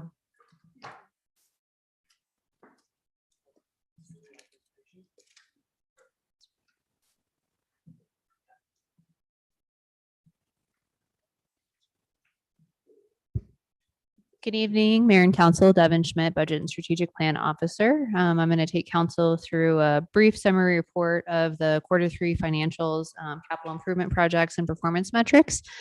So starting off, the purpose of this item, again, is to provide the Q3 financials, and it is in financial excellence and high-performing government under the strategic plan. I did want to take a note and let council and the public know that the summary of the Q3 financials, full report are available at durangogov.org/budget. So what you're seeing here is the summary of the each of the funds that are within the city of Durango. As you can see, majority of the funds are listed as positive. And I just wanted to highlight the two that are listed as cautionary. So we have the risk fund, which is listed as cautionary. As we continue to monitor this fund, we're making sure that we have enough transfers to cover the cost associated. In the 2023 city manager's proposed budget or the reconciled budget, council and the public would see that the changes do reflect an increase there to cover the expenditure should the city have a large claim in the risk management fund. And then in the self-insurance fund, this is also listed as cautionary as it is currently under the fund balance that our benefits consultant recommends. So again, in 2023 budget, the city is shifting to a per employee per month to mitigate some of that risk and unknowns. So again, this is at a very summary level. These reports are available online at OpenGov and as well as our city website. So moving on the sales tax report, I am happy to report that the city sales tax, this is a chart for all of the sales tax. So that includes the general fund, the 2019, Parks and Recs, Complex Trails, the 2015, both quarter cents of the 05, and the debt service. So wanted to highlight that cumulative through 2022, historically, we're typically at about 60% of budget collections, or approximately 21.4 million. Currently, the city is at 78% of budget collections, or approximately 27.7 million. So this is indicative that sales tax is doing well through quarter 3. As we look at the summary of capital projects, these are reflective of each of the capital projects that exist in each one of the funds. As council and the public can see, the city is sitting at 30 complete, 16 in construction, 20 in design, 15 in pre-construction, and 16 in pre-design, for a total of 97 capital projects. And again, this report is also available online. Yeah, just a little question. Is this the projects that were supposed to be completed in this year, or is this? This is related to the 2022 budget. So any projects that were added via appropriation through council, or projects that were approved in the initial 2022 budget. So is this, are we on track or are we way behind? Is the pre-design, the 16, for example, are those 16 projects supposed to be completed according to our budget in this year? I would have to get additional information for you on that, Councillor Bosmans. Some projects do straddle their multi-year projects, so it is a possibility that some of those that are either in the pre-construction or pre-design fall in that category. Any projects that would not be completed at the end of 2022 would be considered for reappropriation in 2023. But I can certainly follow up and provide additional details about what or why, if that would be helpful. I like this summary, but it would be nice to see what we're supposed to complete, because maybe the pre-design was the project for 2022. So it'd be nice to see how far we are in completing our construction design as planned for 2022, and which projects on this list are being pushed in the next year. Certainly, we can provide that. Thank you. Absolutely. So moving on, this is related to our performance metrics, but I wanted to take an opportunity to provide council with an update on the City of Durango's Baldridge journey. So the City of Durango has started the Baldridge journey, and for folks that don't know, Baldridge is a framework that helps organization address a dynamic environment, focus on strategy-driven performance, achieve customer and workforce engagement, improve governance and ethics, societal responsibilities, competitiveness, and long-term organizational sustainability. It offers really a comprehensive management approach that focuses on results in all areas. And so what I wanted to highlight is that kind of just that process of the journey. So we've had a couple of folks that have gone through exam. That's an initial step for starting the process. We have stood up an Expedition to Excellence team, which is a cross-functional team. And that ranges from frontline staff all the way up to director level. And so that's a really unique, awesome opportunity. We have started our organizational profile. So that's really looking at where we are today. And then we move into the assessment. And we work with a cohort that's been established as part of the process with Steamboat Springs and Adams County. So with that assessment, we're able to kind of do some gap analysis and look at these different categories through leadership, strategies, customers, measurement analysis and knowledge management, workforce and operations, and then really looking at it through the lens of, how well does our organization do this work? How systematic and effective are we at our approaches? How consistently are we doing our processes and procedures? And then, looking at it from how we've evaluated or approved our key approaches, And then how well do these approaches kind of integrate into the current and future organizational needs? And finally, that last piece that the city looks at is really in results. So what is our current performance? What are we doing? Trends, are the results improving, staying the same? Are they getting worse?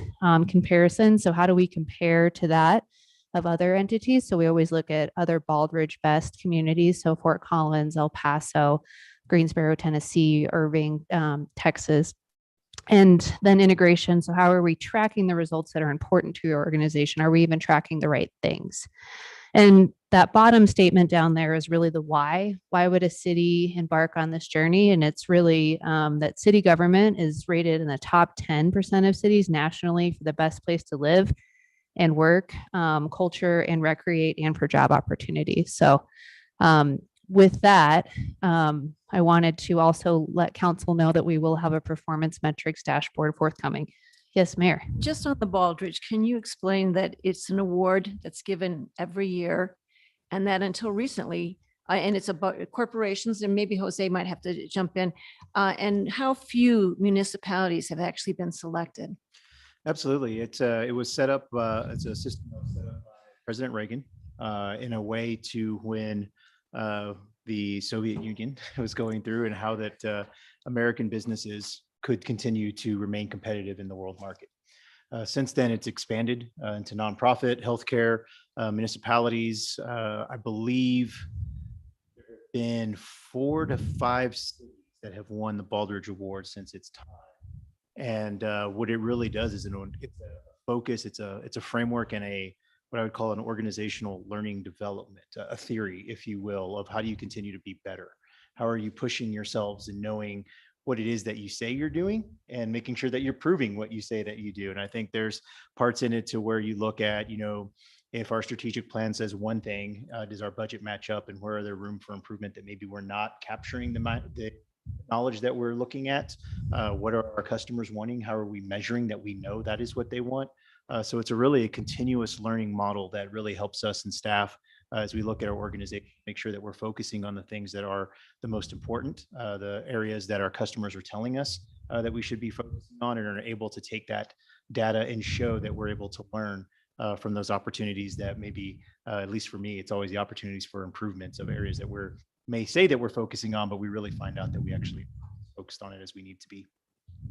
Thank you. I just think it's important for us to understand why we're pursuing this journey and this model. I know you have the bottom line, but also that it's others. And may I put you on the spot, City Manager? Didn't you also work on a team that one of the municipalities was selected? Yes, when I was worked at the city of Irving, we were the second city ever to win a Baldrige Award. And what I would say though is this isn't.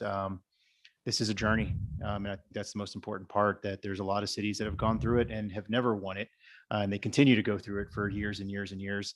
This isn't something that we win in 1 year, we win 2 years, 3 years. This usually takes 6 to 7 years at the earliest to win.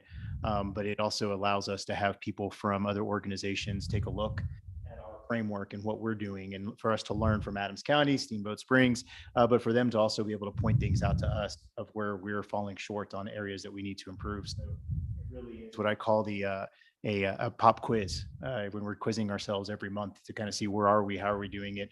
And our employees have seemed to really begin to wrap around it, jump on it. This Expedition Excellence has done really well in looking at how we're looking at it, and looking at organizational profile and identifying what our strengths are, for identifying who our customers are, really getting employees to take a look at it more than just here's what I do every day, but looking at how we plug into the bigger part of our community and the services that we provide. Thank you. And Devin back. Thank you for letting me get that explanation. Yeah, certainly. So that last piece was just that the performance metric dashboard is forthcoming. So in our Baldrige journey, we do have the performance metrics that were identified in the strategic plan. So those with the updates for Q3 and Q4 will be forthcoming. We're going to stand up a dashboard on the city website, so anyone from the public could view at any time some of those metrics. And as Jose mentioned, it's really a journey. Are we measuring the right thing? Maybe not, but we can continue to refine and work through that process to determine what is the best measurement and how are we showing that reflection. So with that, I will turn it over to council if there's any other questions. Oops, somehow I went the other way. Oh, there we go. Oh, I clicked through. The last slide said questions. So Questions for Devin? So we're working on standing up the dashboard currently. We have the dashboard. We need to get the website. So as soon as that is available, we'll certainly send something out to council and maybe do another operational update just to kind of highlight it, showcase and provide that for the community and council. I'm glad to see that the sales tax is higher than expected and appreciate your presentation. Thank you all. Great. On that, we will move to the review of the consent agenda. The consent agenda is intended to allow the city council by a single motion to approve matters that are considered routine or non-controversial. There will be no separate discussion of these items unless a council member requests an item be removed from the consent agenda and considered separately. Items removed from the consent agenda will be considered under agenda item 9. Can we have a reading of the consent agenda, please? Item 8.1 is the approval of minutes of the October 13th, 2022 City Council and La Plata County Board of County Commissioners Joint Study Session. 8.2 is approval of minutes of the October 18th, 2022 City Council Study Session. 8.3 is approval of minutes of the October 18th, 2022 City Council Regular Meeting. And 8.4 is approval of minutes of the October City Council Special Meeting. 8.5 is discussion on possible action regarding appointments of the Human Resources Director and Community Development Director. 8.6 is discussion and possible action and approval of interim city attorney contract. 8.7 is request for a public hearing for the upstream conceptual plan development, rezone and minor subdivision to be held November 15th. 8.8 is a request for a public hearing for the Hermiston minor subdivision, also to be held November 15th. 8.9 is a request for a public hearing for the Mesa Verde Estates Preliminary Development Plan South Fork to be held on November 15th. And 8.10 is a request for a public hearing for the Twin Buttes lots 95 and 96 preliminary subdivision, also to be held on November 15th, 2022. Are there any items that council wishes to remove from the consent agenda? I'd like to remove 8.5, Mayor, the discussion and possible action regarding the appointments of the Human Resources Director and Community Development Director. Okay. I'd like to remove 8.1.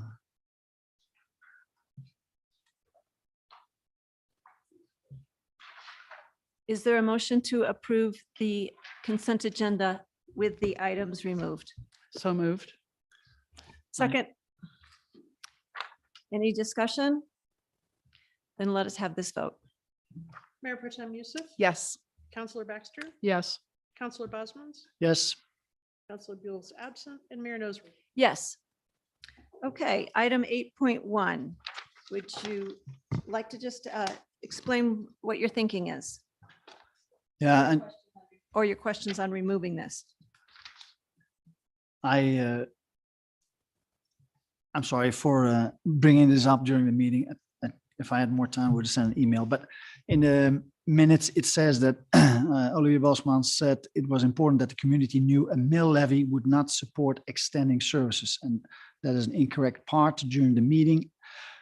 We mentioned that the current joint sales tax and using this typical percentage for the library is adequate to extend services at the library now.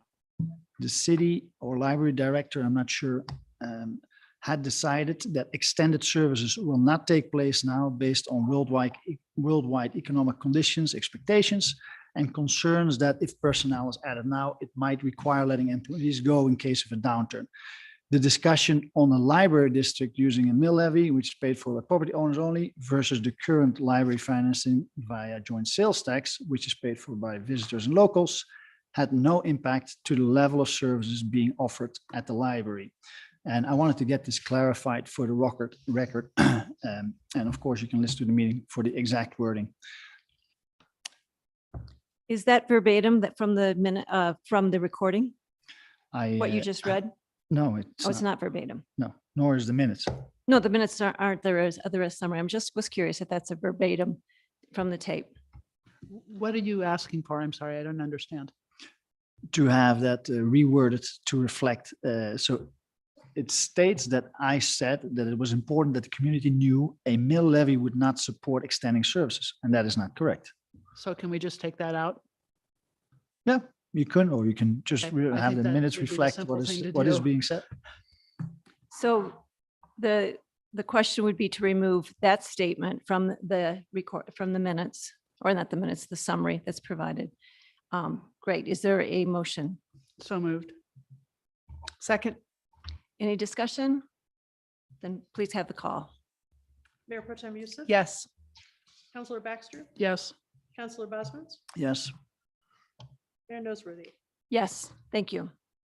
Then on item 8.5, thank you. I just wanted to be able to take the opportunity to commend our new Human Resources Director and Community Development Director for their new positions. I know we haven't voted on it yet, but I'm pretty sure it's going to pass. And I wanted to give Jose the opportunity to name them and to recognize them if he wanted to for something. Oh, absolutely. And if I could just have Scott and Bonnie come down just so that everyone can see that is watching the session. Yes, Mayor and Council, it is my privilege to nominate for appointment Bonnie Kling as our HR Director and Scott Shine as our Community Development Director. Both have been serving in the interim capacity in these roles, and I'm very excited to promote from within and give them the opportunity to take a step and take a role in the executive leadership team. And we'll offer the opportunity if you just want to say a few words and introduce yourselves to the community. Thank you, Jose and Mayor, Council. Appreciate the opportunity.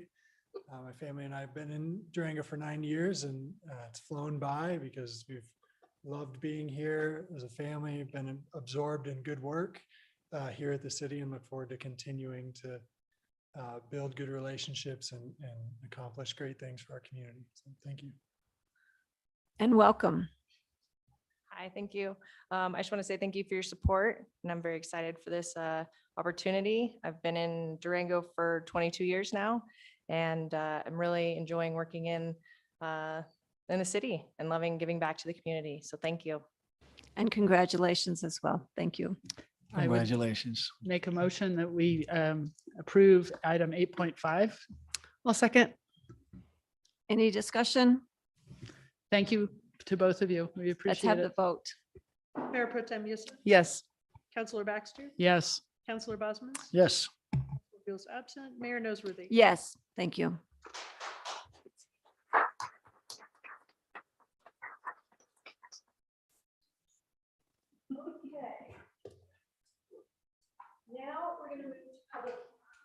Now we're going to move to public hearings. We have one quasi judicial hearing. It's a public hearing for Rock Solid Third Amendment to the Hawks Nest Plan Development. And I believe, is that Daniel? Yeah, Daniel. Share. I'm not sharing yet. Yes. Good evening, Daniel Murray, Community Development. I want to make sure I'm now going to share in Zoom. Will you help me do that as well? Yes, there we go.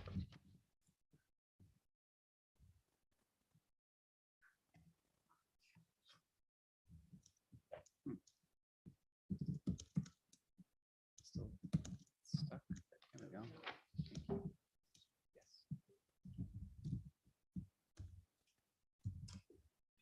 Okay, I'm gonna go full screen, which it doesn't like. Okay, let me just do this way. Great, thank you. Tonight's project is in the development review. So we're talking real development now. This is the third amendment to the Hawks Next PUD for rock solid custom granite. The applicant is requesting the city approve an amendment to that Hawks Nest PUD PD to add manufacturing land use as an allowed use.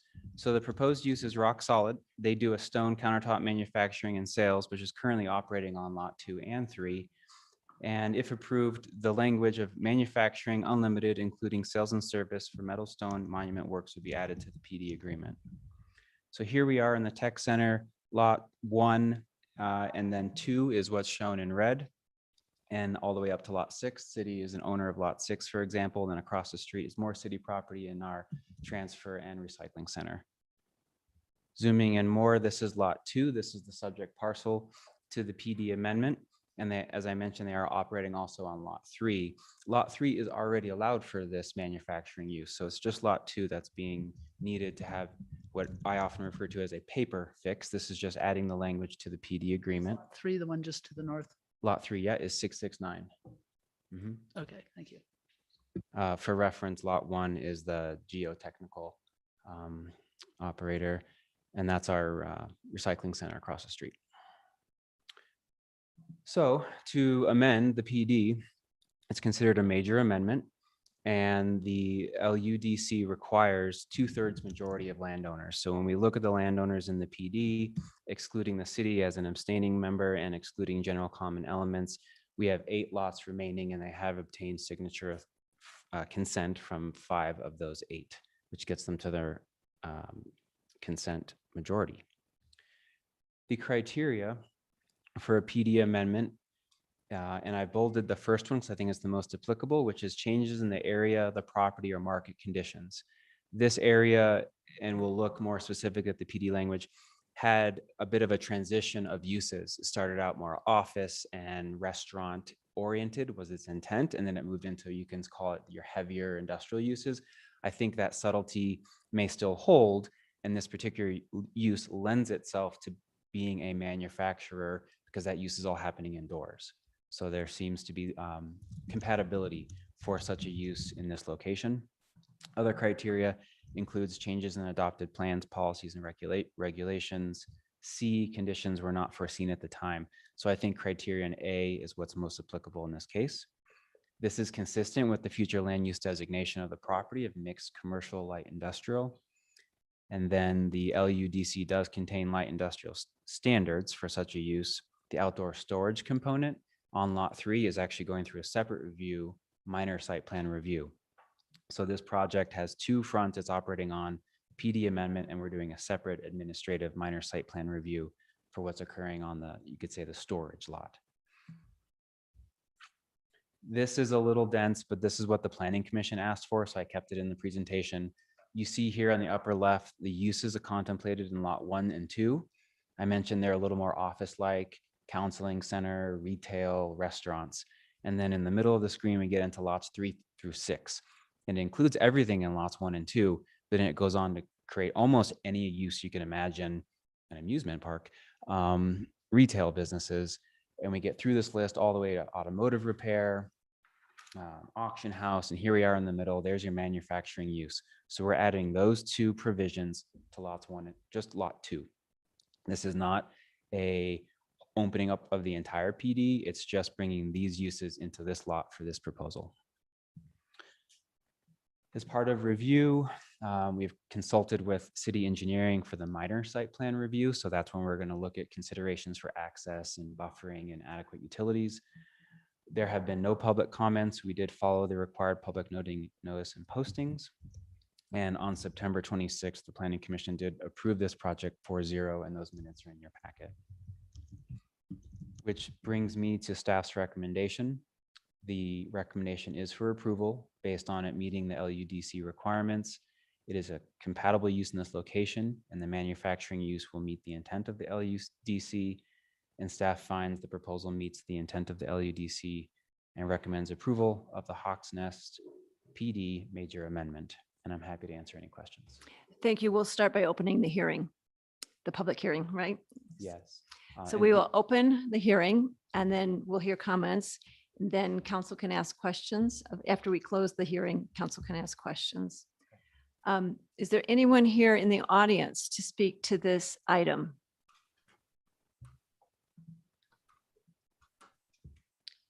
David Travins? If I got your name correct? Okay.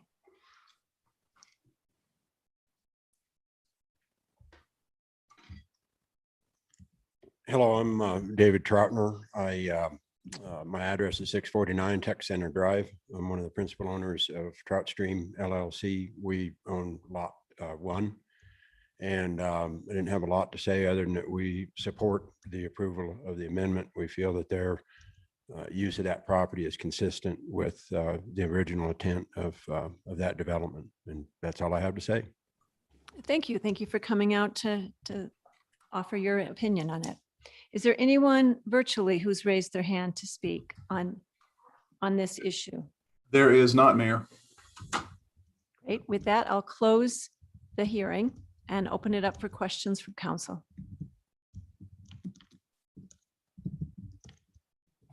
I have no questions, but I guess we make a motion for, No other councilors have any questions?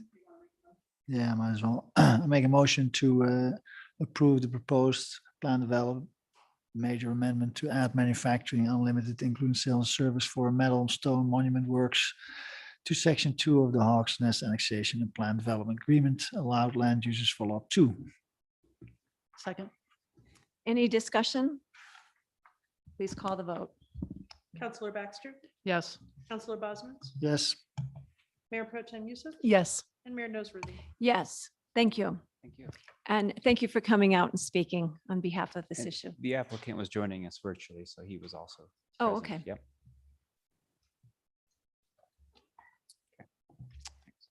Okay, next we have general business items, and as discussed, we're going to change the order. So item 13.3 goes first. That's the discussion and possible action concerning the downtown next step, downtown pedestrian improvement design project. And that is Devin King. Thank you.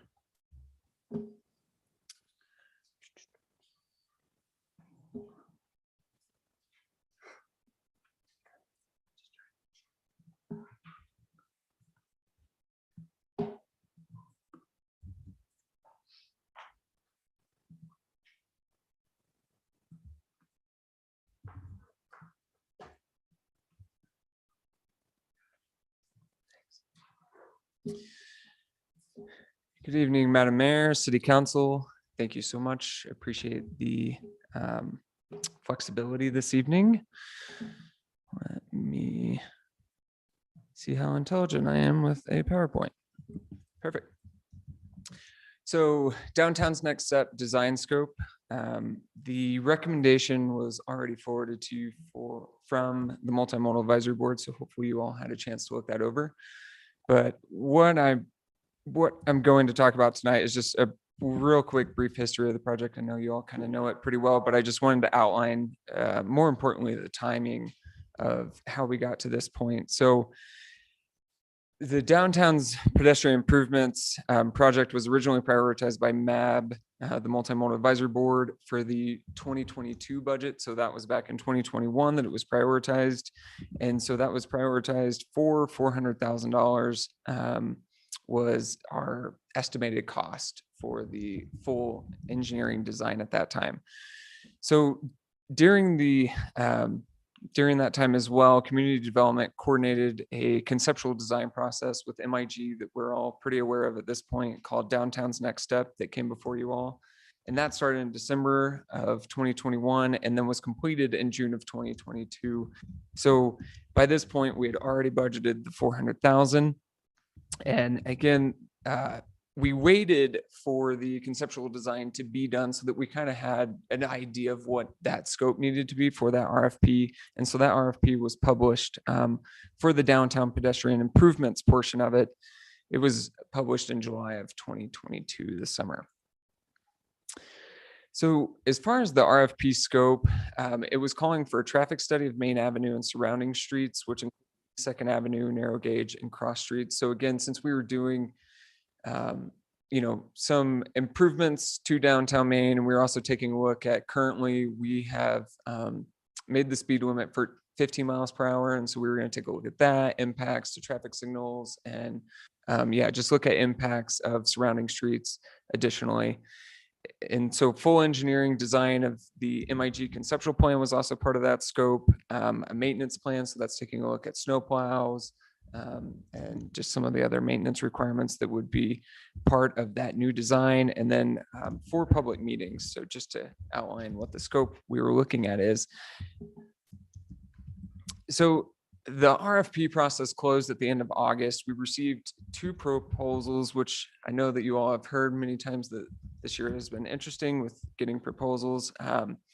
Both proposals came in at 3 times the project budget amount for full design. So staff did reach out to other communities that have done projects similar to this in the past, as well as some CDOT engineers to just kind of see if this cost sounds like it may be appropriate, and it sounds like it is. It's partly just the cost of things going up, and then partly the intricacies of our downtown. So 0 lot lines, the utilities, and some of the older remnant. So like the there's not tunnels, but coal shafts underneath part of it. So there's a lot of different nuances to our downtown that also increase that design cost. Yeah, right. Firms. So the 2 firms were interviewed by a team on staff, and both during that interview process did express the willingness to work with the city to phase the design project. So something else that came up during the conceptual design process was, and this was a discussion that involved the public as well as MIG staff, but multiple times phasing of the actual construction was also brought up as probably a necessity to this project. So through that interview process and through our procurement process, we did notice of an intent to award to MIG based on their proposal and the interview. So with that being said, since we were either looking at changing the scope or requesting more appropriation for funding for the budget of this project, we opted that the best solution was to take this back to MAB for their recommendation to City Council and bring it back to you for the ultimate decision on this. And so staff presented kind of basically 4 options to the Multimodal Advisory Board. One option was to move along with just phasing a portion of it. Another option would be to request more funding, or to adjust the scope and request additional funding, or to just not move forward. So through that, the Multimodal Advisory Board went along with staff's recommendation, which was to revise this project scope to a phased approach with conducting a traffic study of the full corridor and surrounding streets, as well as inventorying, surveying utilities for the full corridor from 15th Street to 14th Street, and designing a few blocks in this phase. Part of the reason for the inventorying was so that we have an idea of the full corridor. So we kind of understand how everything is going to work together. Any impacts from this design of these 2 blocks would impact this, et cetera. Same with the traffic study. And then that would allow us the ability to kind of go through and design a few blocks, but knowing the impacts that would occur down the entire corridor. So if we do move forward that way, we can do it intelligently and efficiently. And then lastly, as well, this also gives staff an opportunity to look for funding resources outside of just city tax funding via grants, et cetera. So next steps, tonight we are asking City Council to act on this regarding whether or not to phase, and then following what that becomes, if we move forward, complete the procurement process, conduct the traffic study, begin design, and then design would be anticipated to end in December of 2023. Yes.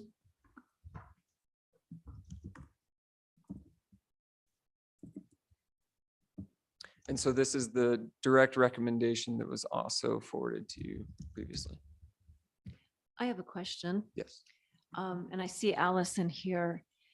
As part of this, I know Allison has talked about this is an opportunity to also address some of the aging pipes and infrastructure downtown. One, I'm not certain the businesses understand that would be part of that process. So I think that needs to be communicated. But how will, whatever this study is doing, how will that also provide the information Allison needs? Are they different No, so that part of what we will take a look at is in the inventory process, that's the survey and utilities. So one of the things we're talking about, and again, we're, unfortunately, I don't know exactly how it would be phased. We would have to negotiate with MIG to see exactly what our current budget will get us to. But that would do a engineering survey of the utilities in there that would kind of let us know what's there and what we're going to have to change. And then, as far as what the utilities department, they have been a part of this conversation through the whole time. And so we have been having that discussion about, okay, well, what's items that really need to be addressed. And then if we're going through and doing this, we should do it right the first time so that we don't have to go in later, because we also hear that comment a lot. Thank you. I have a couple of questions. If we proceed forth with this recommendation, how do we, a couple questions. Number one, how do we ensure if we go forward with designing of just a few blocks? I want to make sure that we have consistency then later on in the next step when we go forward to the remaining blocks. It's question number one. But before you answer that, I also want to ask you, how do we decide which blocks? And what about the other blocks? So lots of questions on blocks there. Got it. So to address the first one, part of this and the discussion that MIG originally proposed with their proposal was to do, to enhance the existing conceptual design. So to take that existing conceptual design a little bit further than it currently is, because right now it's very conceptual level and we don't have a full-on survey. We don't have all the utilities, plotted out and everything. So they would take that a little bit further than it currently is. So that would help us have that baseline. And then as far as the blocks are concerned, we would work with MIG to, see which blocks they propose with the amount of funding, because some blocks may require, so for example, if, the festival blocks would likely require more design efforts and engineering levels, so it would cost more. So we would kind of work with them, okay, well, which blocks make the most sense and which ones can we fit into this budget at this time? And then as far as the other blocks, the idea would then be to move forward and subsequent years to design those. And hopefully, since we covered the big portion of like the traffic study, the surveying, the inventory, that all wouldn't need to be done again. So we could hopefully do more blocks in the next phases and not just a few blocks. It could be more of the corridor in the next few phases. And again, that's where we've been paying a lot of attention to a lot of the grants coming out. So we would hope that we would be able to potentially secure some of those to help move along in the design process. that's great. And just one more follow-up question. Would businesses have any say in working with you as to which blocks would go first? I don't have an answer to that right now. Was there more on your presentation or was this? No, that is it. Then I have a question, but go ahead. I'm opening my screen here. You can go ahead. I'm opening my, no question. Oh, okay. So I appreciate that update, and also during the multimodal advisory board. I think the downtown next steps is an important topic, and I'm glad we're working on a vision there. I'm a little concerned about how we are going about this, and that the designs do not appear to meet the turn radiuses of delivery trucks and potentially not meet fire trucks. So we've paid about $60,000 for a design firm, spent all that effort on community engagement, even though it appears likely that these designs might change. We should really have a high level understanding of how this whole project will play out in practical terms. The economic impact to our business to do such a major construction will be immense. Hopefully not put any of them out of business. Addressing parking to offset the impacts during construction, as well as the loss of parking spaces upon completion, should also be part of such a discussion. And we're speaking of a design and consulting fees, design, engineering, etc., traffic study of 1.2 million. And the total cost, I have no idea what the total cost range would be expected. Are we speaking about 50 million, or I have no idea what order of magnitude this kind of project will be. So to me, I would like to see several, to me, I see several options or solutions to address what I just mentioned. One is to get a better understanding for businesses for outdoor seating based on a market rate fee for their outdoor seating, because I think that's might put us back to several steps if a business is not interested in it. To address parking proactively, and I assume that would be completed before any downtown construction takes place. So that should be, in my opinion, better clarified. To have a better understanding of how the downtown construction would be done, with the impacts it would cause on businesses. To get a high level idea on the construction cost, to make sure we can finance it and engage our community to ensure that there is initial support, because this kind of cost will have to go to ballot, I assume. To me, it would be helpful, but also financially responsible to have those questions answered before we start spending money on consultants, whether it's a portion of the 1.2 million or the whole 1.2 million at once. Even if we do in 5 phases, it's still going to add up to 1.2 million. Yeah, so this is the key things. And lastly, I think we all need to realize that every year the city in general is ambitious on the amount of projects that we plan. But if you look back on our track record, a lot of times the consulting projects take place, but some physical construction projects are postponed or delayed. Like this year, I think we have College Street, the 3 million water tank. So there's probably more than 10 million physical projects that are not taking place this year. And once we start this route, I hope we are going to, once we start spending towards 1.2 million on consultants, I hope we have all our ducks in a row to go all the way through. So for me, I would like to have some more clarity on how this is all going to play out on the topics that you don't have the answers now, I'm sure. I mean, I have a response. So I guess in response to the turning movements, I mean, they did look at that at a high level, but as far as that drastically changing the project, it wouldn't. It would just, bring the curb extensions or bulb outs, as we call them, in a little bit, but it wouldn't just remove them. And then as far as, thinking in a very, I guess, holistic way about this project and the parking in downtown and the impacts to business. I mean, that was a large discussion during the conceptual design portion, which, MIG brought up suggestions and possible solutions for doing that. And that discussion would continue during this design process. And that's why this design process is pretty necessary, because that's what we would talk about. We would talk about construction and how to phase that, and the appropriate way to balance parking and to address any of those concerns, and as well as access. That's a big problem with businesses is, okay, well, for example, downtown Denver right now, 16th Street Mall is going through this process, right? And how do you make sure that businesses can function? And so that's all things that we would discuss through that. But also part of this project, it's not just to accommodate the bistro space, but it's also to make, just pedestrian accessibility and bike infrastructure and slowing down speeds in our downtown Main Avenue is another focus of the project. So, I mean, even today I was walking down and, there was some items in the sidewalk that, pretty much made the sidewalk impassable. So that is another component of this project. It's not just the bistro space. So just kind of wanted to address that.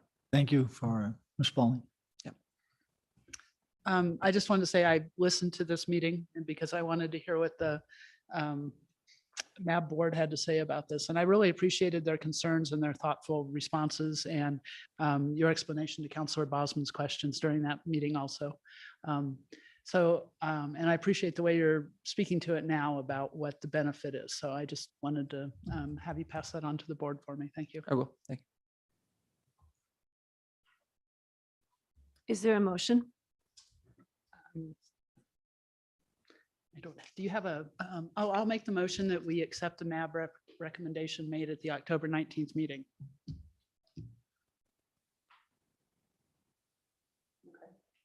Is there a second? I'll second. Any discussion? I was just curious, I wanted to see the recommendation at the meeting. That's the recommendation. This one. Oh, okay, Yes. thanks.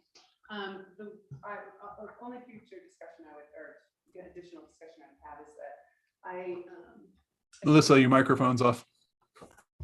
Thank you, Tom. I'm glad I was off for most of that anyway. So what I would say is that I do support this because I'm interested in moving forward with this project. And to me, this is a step forward, continuing it and going forward, despite the fact that it's going to cost a lot more money. I think we still proceed forward. I appreciate your recommendation, and I think it's a good path. Thank you. In general, I support to have that vision and moving this forward. I will vote no against this motion because I would like to have several aspects addressed before spending 1.2 million on a consultant. That would be the parking issue and the financing options or support for the whole project. Because if we spend 1.2 million and 5 years down the line, there's an obstacle or something happens, then we can redo the study or we have to revise the study. And to me, the way we go about is something I would like to see different. So that's the way I'll vote. My feeling on this is that we need to do this kind of survey and design in order to know what the full cost is. This is not a study. The only study involved here is the traffic study. The rest of it is actually design and figuring out how we can figure out what it would cost us, because we have no way of knowing without this kind of work being done. So. I see it similar as the kind of design that we're doing on the potential piping from Lake Nighthorse. It's a big project and we have to start addressing some of those questions, but looking to having those questions answered that can then tell us how to proceed with the bigger effort. So this is more than a study, it is the design. Yep, how to make thoughtful and informed decisions. On that note, may we have the vote call? Mayor Pro Tem Youssef? Yes. Councilor Baxter? Yes. Councilor Boswell? No. And Mayor Noseworthy? Yes, thank you.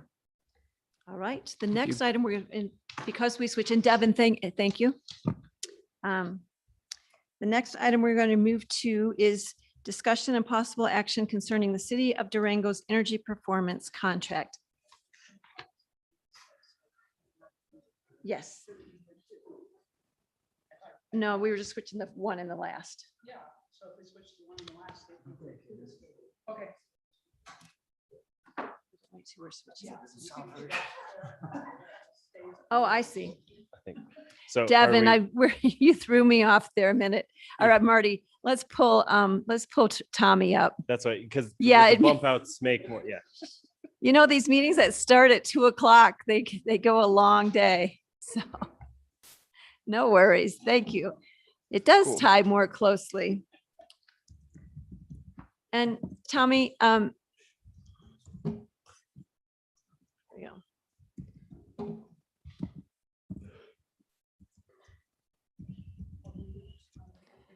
Let's take a 3-minute break, okay, while you're pulling this up.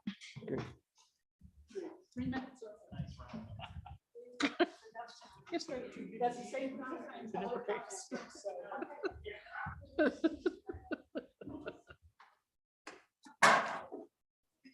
I know it. I know it. At least we get paid. That's right. Congratulations.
You get time to share your screen and do all that before the Yeah, meeting, right.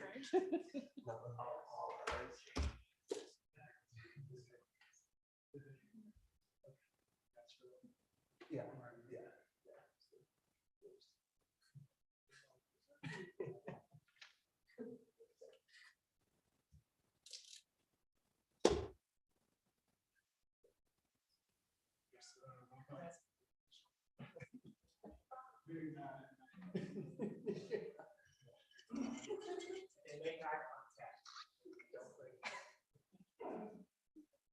Yeah, they're super helpful.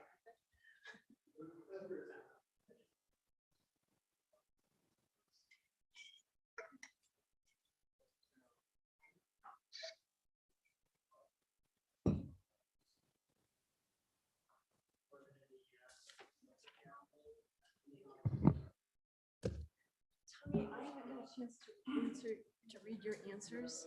I- And to the point that you think it's important, then maybe you could incorporate it. into I your included a presentation. copy of them if there's any that are really burning.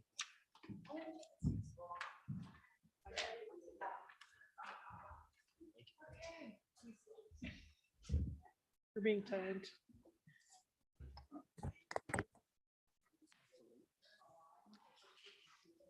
All right, we'll wait for Counselor Bosman.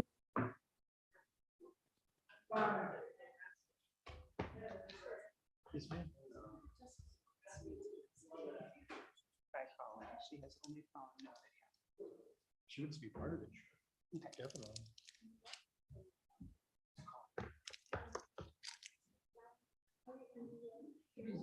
She's you down on the Zoom.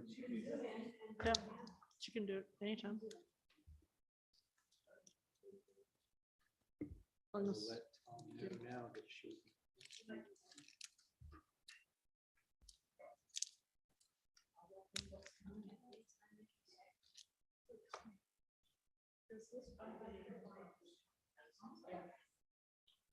Almost entirely. You'll see they have a ramp. We would ask that everything is. Yeah. Jessica's gonna try to jump in now. Okay. Or whomever. I've got Tom already saying this. Okay. And you. Yep.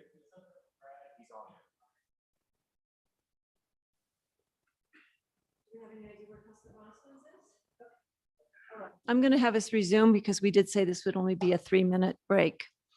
Tom, have you seen Jessica? I have not. I've got an eye out for her though, but nothing yet. Okay.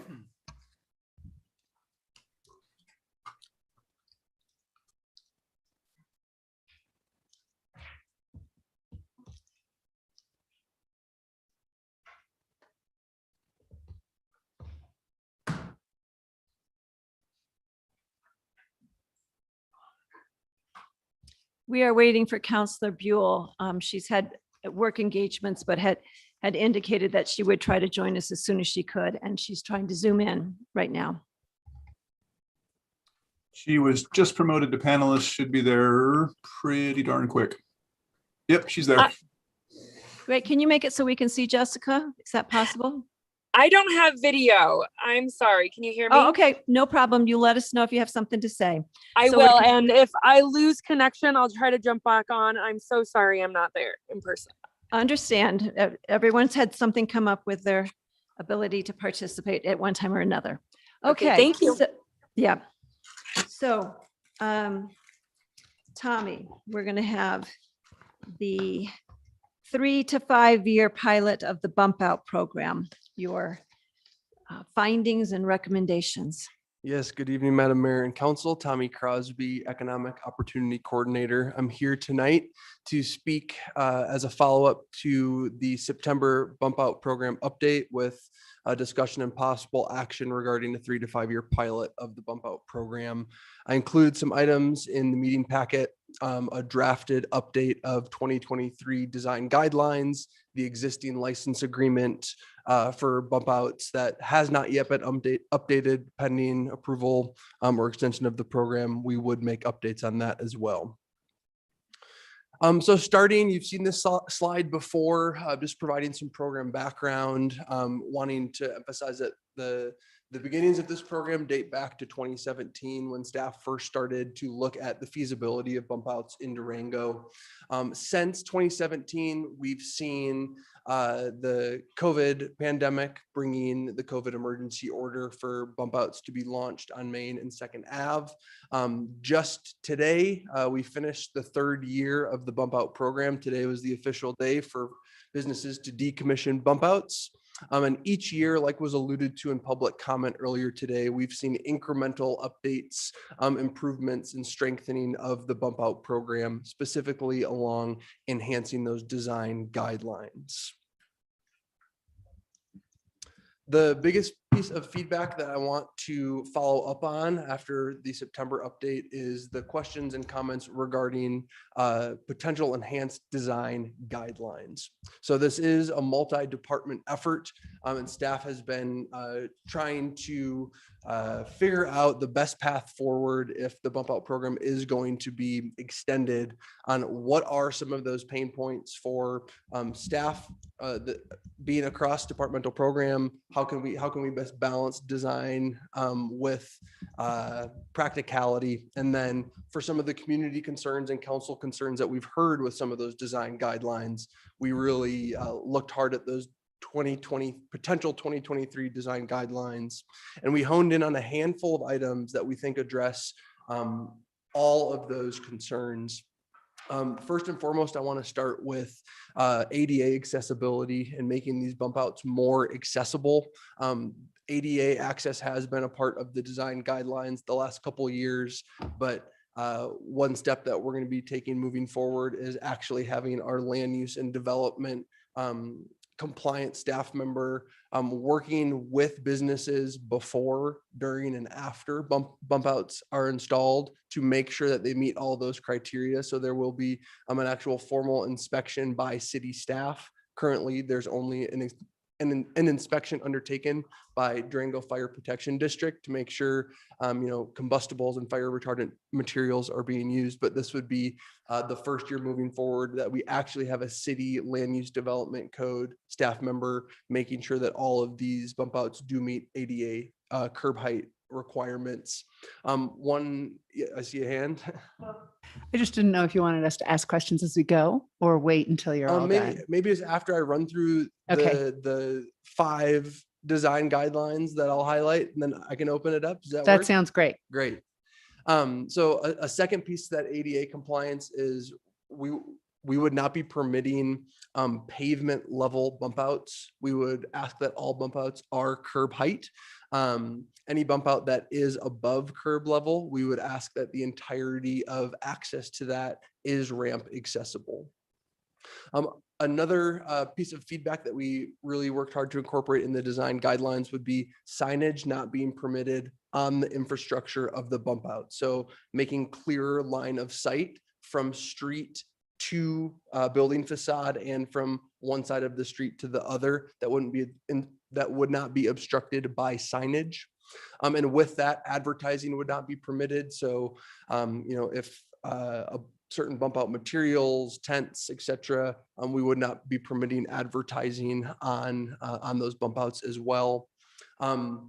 One of the largest updates that staff mulled over was no permanent roofs on bump outs. So this would be moving to a traditional patio design of a pop-up umbrella that would be extended while in use, collapsed while not in use, or when the bump out is in the shade.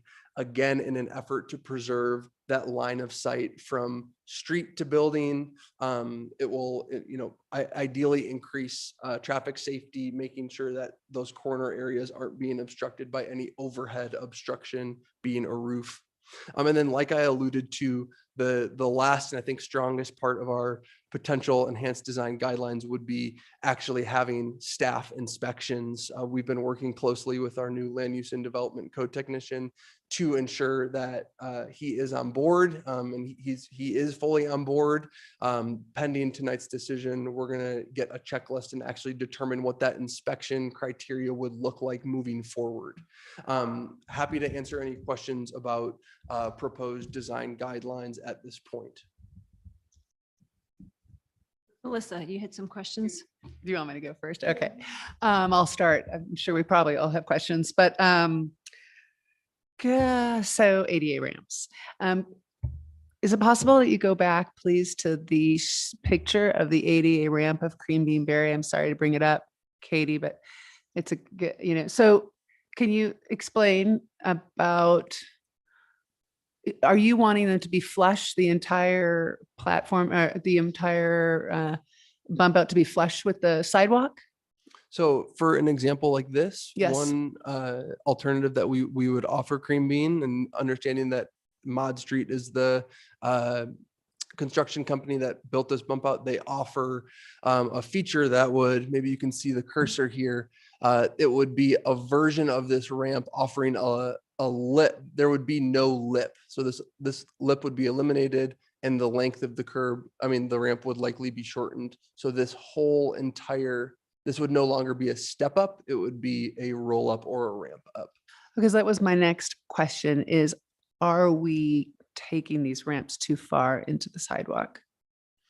And that's a great question. I think that we did an ADA walkthrough this past year, and none of the ramps technically were long enough. They did not meet, by the book ADA guidelines, understanding that this is a temporary program. Also understanding that the design of a lot of buildings on Main were designed in the 1800s and early 1900s. So they have needed to be a little creative when it comes to meeting ADA standards. We would be adapting this program within the constrictions that this program exists to do our best possible job at making these more ADA compliant. And if that was an issue that council wanted to revisit, we absolutely could revisit whether, length of ramp, maybe that's 2 ramp access points versus the entirety of the curb length of the bump out being ramp accessible. That's a design guideline we would be more than happy to revisit if you'd like. Well, I appreciate you being open. And also I wanted to say that I've heard through several community sources that you've been very helpful to work with and doing your investigation with the community, trying to bring us these recommendations. So I wanted to thank you for that too. I think you're doing a good job doing your research and outreach. I have more questions. I don't want to usurp all the questions with council. Do you just want me to keep going? Can I ask one on ADA? Yes, please. Can you go back to that slide, please, Tommy? And again, Katie, sorry, you're the example. If someone were coming up on a wheelchair, I could see that how they can get up, but would they actually have enough room, and would it be safe to get to any of those other seats? Would they be at risk of falling off that that as it's designed now?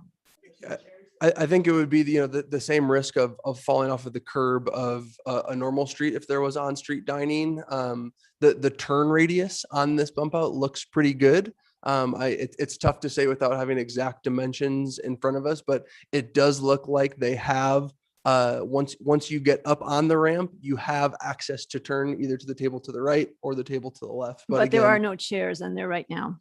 That's my point. If there's no chairs, would they all be standing up? Because if you had chairs around there, then you're going to start blocking folks that are trying to use a wheelchair. Sure. I think it would likely involve, moving a chair or two, adjusting each table to be customizable, depending on the amount of chairs, group size, etc. So if you require ramps along the entire line, you have at least one sign in this picture on a bike that would have to move in order for that ramp system. Kim, your mic's off. Sorry, you have, if that ramp was required the entire way along, you would have at least one sign in this picture and one bike rack that would have to move in order to accommodate ADA access along the entire way of the bump out.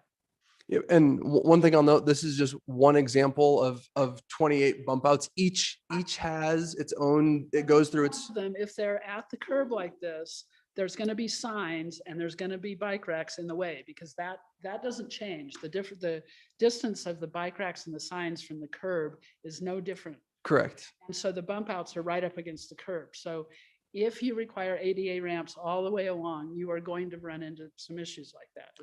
Correct. And what, oh, And sorry. I'm just making some comments. I'm not saying it's right or wrong. I'm just making some comments. And this ramp, which you've said some of the ramps are not actually long enough to meet ADA requirements, but it's already out in the sidewalk.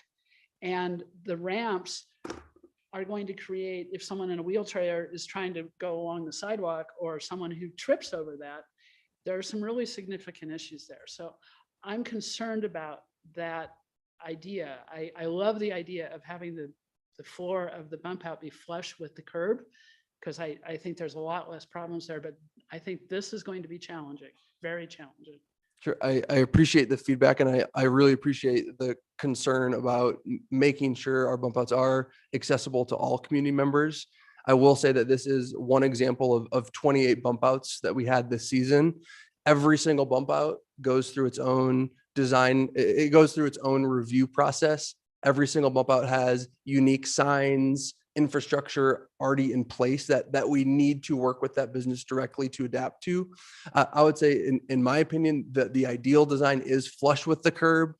We're not going to have 28 bump outs that have ramps protruding onto the sidewalk, but when we do have those, we're going to make sure we're working hard across departments to ensure it's done in the safest way, the most practical way, and a way that actually is functional and usable for members of our ADA community. But I hear your comments, and absolutely there's going to be obstacles with existing infrastructure on our streets. One more question regarding this topic. I had one resident, one business owner ask about bump outs being flush with the curb, and I didn't quite understand the question, but maybe you can help me. They wanted to know, can they be flush with the sidewalks given the drainage and crown of the street? You get that question? I believe so. And yeah, depending on, again, we don't have a perfectly uniform sidewalk and gutter all along Main Ave and Second Ave. The biggest obstacle with being completely flush with the curb is sometimes there is a 1/4 inch, 1/2 inch, 1 inch gap. And that's where a version of that ramp, much shorter, would be used as almost a tiny bridge that would be placed flush on the bump out and on the curb. That's one example that we've seen to adapt to, an uneven buckled sidewalk or curb. Very helpful. I'm done with that part. I did want to ask a question on roofs. Yes. No permanent roofs. And you're moving toward shade sails and umbrellas. Likely just umbrellas, shade sails. There would still be some concerns with obstruction of eye line views of views of building facades from the street. Do you know how many of the current 28 structures have roofs built in? I would say, I don't have an exact number, but roughly 1/4 to 1/3. Oh. Can those structures take the roofs off? Is it an easy process, or do they have to get a whole new structure? It would be unique to each bump out. It depends on how they're manufactured, how they're designed. I don't have a perfect answer for that, understanding that various contractors are used. It kind of just depends on each individual structure. And can you explain a little bit why you're taking away the permanent roofs? Sure. So to some of the concerns that have been voiced at the September update to council, and some of the concerns that we've had voiced by community members with the obstruction of seeing facades along Main and the sense of congestion, the idea that not allowing permanent roofs would have less built up structure closing in on the street, creating less sense of congestion and providing better lines of sight from the street to the building, from cars at corners, from one side of the street to the other. That would be addressing some of those concerns, as well as normally the city has to permit permanent roof structures. This would allow, I think, a little less staff time to be involved with having to go through the permitting process for a structure with a roof. I hear your input on that, and it sounds like it makes sense, especially for visibility purposes for the entire downtown, and just even the visibility from one end of downtown to the other. But just I think so council is aware there.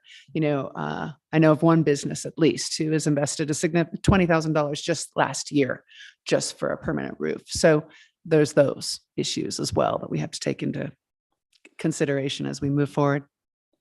Thank you. Maybe one little question as it ties to all of these. Will you be, I can't remember where I read it, but there was somewhere I read about extending the sidewalks into the street.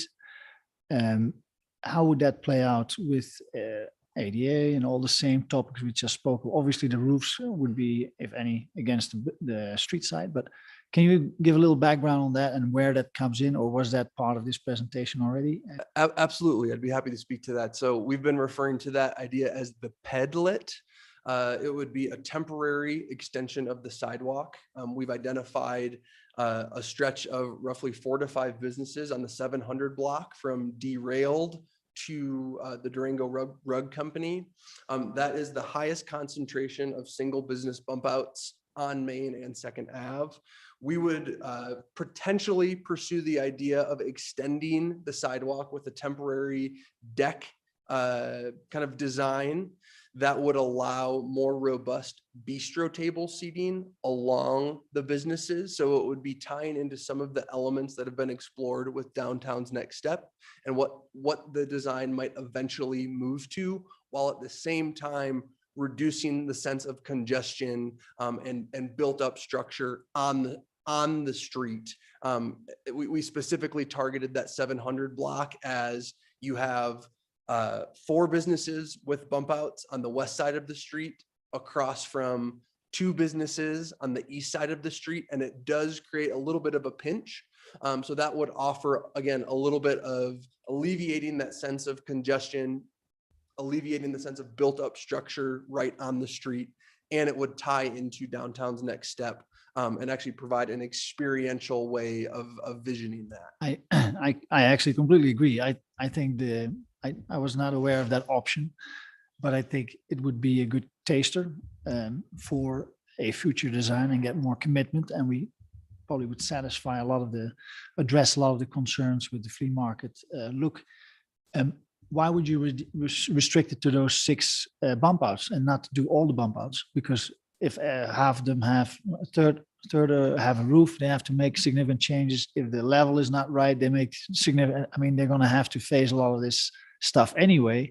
And if we're speaking about 4 or 5 years, it would be something that maybe the city could consider financing. I think to the point earlier, the amount that businesses have invested in bump outs to this point, we're really trying to find a middle ground where we're honoring the work that businesses have done to stay open over the last couple of years while contributing towards this at the time temporary program.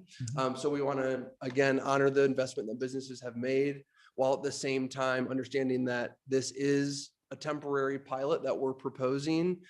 We think that bump outs as they exist currently offer a good temporary solution until we're able to reach that Downtown's Next Step phase, while a smaller chunk identifying a really high concentration of bump out use to provide community members and visitors that Downtown's Next Step experience in kind of a bite-sized chunk per se would be a good way at seeing if that is even, seeing how successful and how well received it is before saying, you know what, let's put temporary expanded sidewalks from the 500 block to the 1500 block. I think, again, just trying to take off a bite-sized chunk. Yeah, I appreciate it. I think we'll circle back to this in a little bit, but please continue. I'd like to follow on that question. I understand your answer, but I do look around at many of the restaurants have the bistro on Main and 2nd. They have the bistro set up. Then they do already have the entire bump out. Would you just require that if you have a bistro, regardless of where you're at, either you have your bistro or you have your bump out, you don't have both? Or if you have the bistro, you can get the smaller version and you'd make it a blanket requirement rather than just one block? Sure, good question.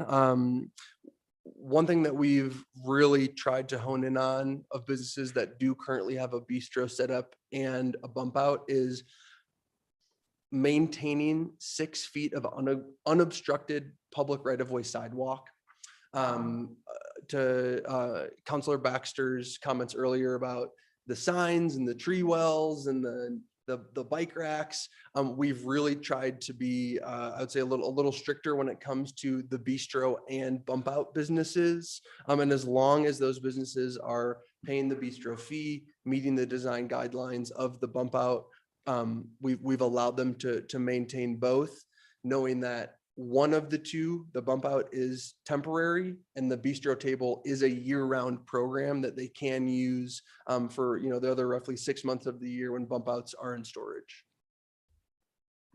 My concern is just that it gets very difficult to walk the sidewalks in the summertime, particularly when people are waiting to get in as well. So you've got folks sitting there, it's pretty crowded, you've got them in the bistro, and then you've got people sitting on benches waiting to have their name called. And it becomes to the point where I still feel like I have to walk out in the street to get around. And so that's me able-bodied. And I think that the congestion on the sidewalk needs to be really enforced, that it's not going to be tolerated. Thank you for noting that. And again, back to the fifth item here of enhanced compliance. That's far and out. I think being a cross-departmental effort, we have recognized that there is a gap when it comes to having businesses come into compliance. And so that is an element, maintaining that 6 feet of unobstructed sidewalk right of way. That will definitely be a big part of that enhanced compliance aspect and element, as well as the exact reason why we've targeted that section of the 700 block for the potential pedlet of expanding that sidewalk, because that has been a little bit of a pinch point, and this isn't the first year that concern has been raised. Do you have a question on something separate? On those, but go ahead. No. All right, well, you're not finished.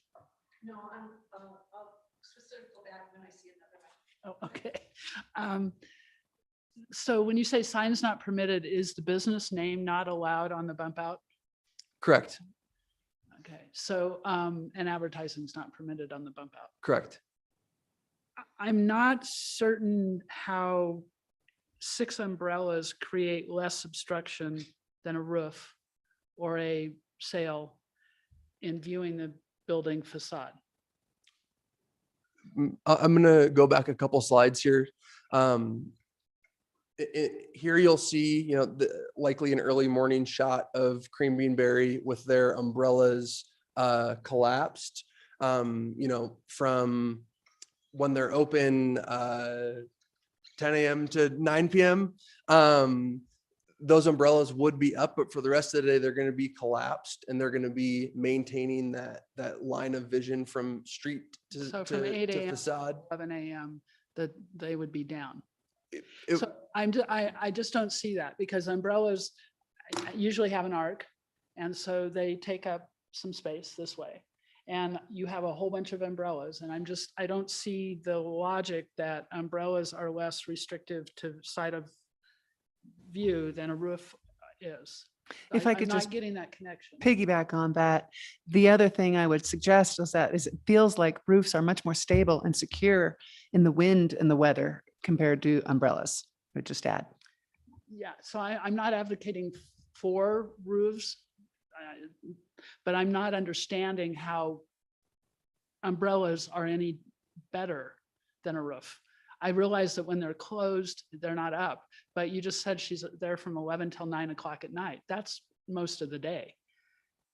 And the traffic, that's when most of the traffic is there, when people are driving by looking for the businesses so that they can see them. So I'm just not certain how that correlates. Sure, and I will be fully transparent that staff we wavered a lot on the feedback that was provided by council and community in regards to maintaining those sight lines.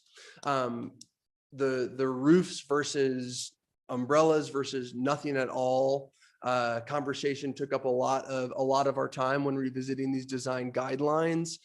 We wanted to do our best to address that feedback when it came to maintaining those sight lines, even having the temporary nature of a collapsible umbrella being seen by potentially some as a step in the right direction. But I will say that, these design guidelines are not set in stone. We'd be more than happy to revisit,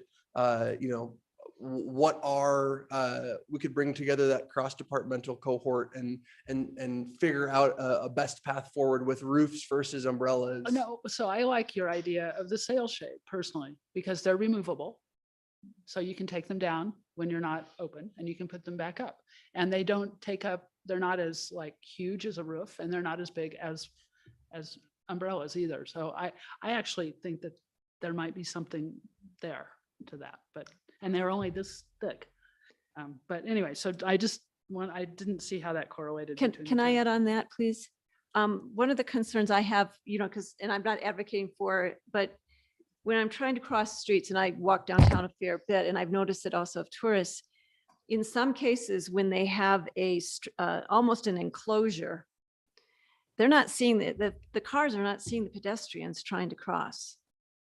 So that's part of my concern with if you have a superstructure, some just have a roof, but some have a three-way enclosure. And the drivers are not seeing pedestrians in the crosswalk, and they're not necessarily slowing down. So I guess I come back to maybe that sail is an option because it opens up line of sight, but also does provide some shade. I don't have the answer, but the safety of crossing. And then again, I would tie that with reinstating those signs that say in Colorado, we stop, you're required to stop for pedestrians. But I've witnessed those near misses. Sure. Can I ask a question Can I- on can I- legal? My questions? Oh, she was speaking. So, but please go ahead. Thank you. So one of the things that happens too with the umbrellas or the roofs is you can't see the speed limit signs and things like that. You can't see the guiding signs that are on the sides of the road. So that's a real challenge for me. And I like what I think you also mentioned, the speed limit, the pedestrian thing, right? Why couldn't the pedestrian things also have the speed limit on them? So that your signs are actually in the middle of the road instead of where you can't see them anymore. Just a thought.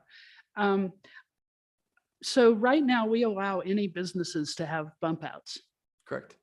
And for example, Outdoorsy has a van parked in their bump out. And that van blocks the view of the building. Would vans and things like that be allowed under this? No. Okay. Excellent. I like that answer. What about hanging rugs over the sides of the bump outs and things like that? That would likely still be an allowable use. We have seen a handful of retail merchants participate in the bump out program. The scope of design and I think, again, bringing businesses into compliance with all of the written design guidelines might have the necessity of creating a more enhanced bump out design in order for that retail use to be permitted moving forward. But we would still move forward with retail businesses being able to participate in the program. Yeah, that wasn't my question.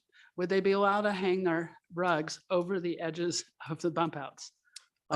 They do, which is what makes, I believe, where the comments about flea markets come from. Sure, great question. And I think the fact that the rugs are on the street side of the bump out, maybe moving forward, we revisit conversations with that specific retailer of having them be inside. Yes. I think that, there's absolutely small tweaks we can make to, again, make sure that there is a set of universal guidelines all businesses are abiding by. Right, because if you're not allowing roofs, for example, to stick out or umbrellas to stick out, how could you allow product to stick out? So it should all be confined within the boundaries of the bump out. Yeah, thank you for that comment. I like that. But Can I just add on to you again? Yeah. Because I agree with that. And I think that for consistency purposes here, the reason why you're talking about not having the roofs and taking down the permanent roofs is for visibility. So when you're hanging things that are large enough to block visibility from one end of town or the other, or sidewalks or pedestrians, then I think that that's an issue that we should be very careful about. Yeah, I appreciate raising the concern, and I think that's a great point of having all product, retail or food inside the confines of the bump out. Yeah. And then I kind of also, I heard you talking a lot about having to spend increased staff time doing inspections, working with them to get them to conform to the guidelines. And you'd have to do this every year because they take them down and put them back up, and you have to go and inspect and make sure. Will the funds that you are charging for bump outs pay for that staff time, for those extra code enforcement and all of that? That could absolutely be brought into consideration based on the individual roles of the cross-departmental staff involved. It did not seem to be that staff time was outside of the normal scope of duties for city staff involved in similar programs, permitted projects, et cetera. But every time we add a program to staff's plate, there's less time for them to do all those programs, or we have to hire a new person. So there is a inherent cost every time you add a program. It's just like every time you build a new building, you have to do maintenance to it that you weren't doing before. So it's inherent in the what you're talking about here. So I just want to make sure that we're covering the costs, that some taxpayers are not funding the bill for businesses to be more successful over businesses funding that. Absolutely. Thank you for raising that concern. And on the subsequent slides, I will be discussing some of the proposed fee structure that we hope to have a motion passed tonight. We will let you progress. Go ahead. I've got more, but go ahead. I was going to suggest that we, if just for a minute, if we have a topic and your question is related to what we're talking, fine, because going through everybody's own questions may not be the most productive. So if you could stick with one and then see if anybody has a follow-up to that They question. all kind of morph into other things. Let's let Olivia go. Okay. Yeah, I'm not sure if we're going about this topic in a very efficient way during this meeting, but I'm going to ask two legal questions. They've been on my mind a little bit. Maybe you've addressed them at a certain point. The first one is it allowed legally, and under what structure to fix the use of a parking space to a business?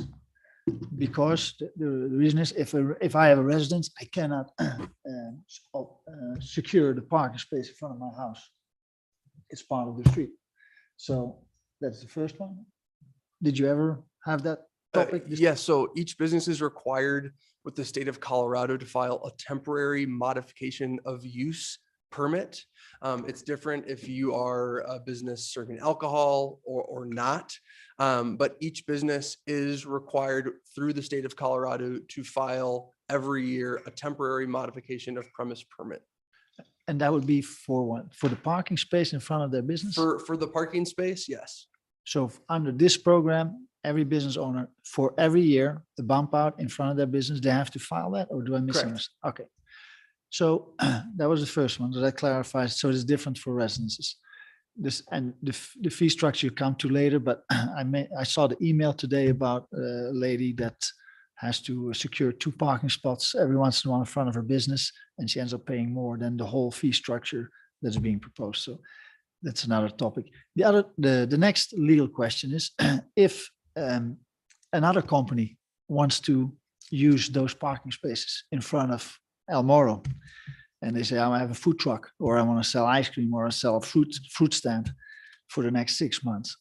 How would we be fair to all businesses that they all have access to public city-owned property, whether it's in front of their business or not?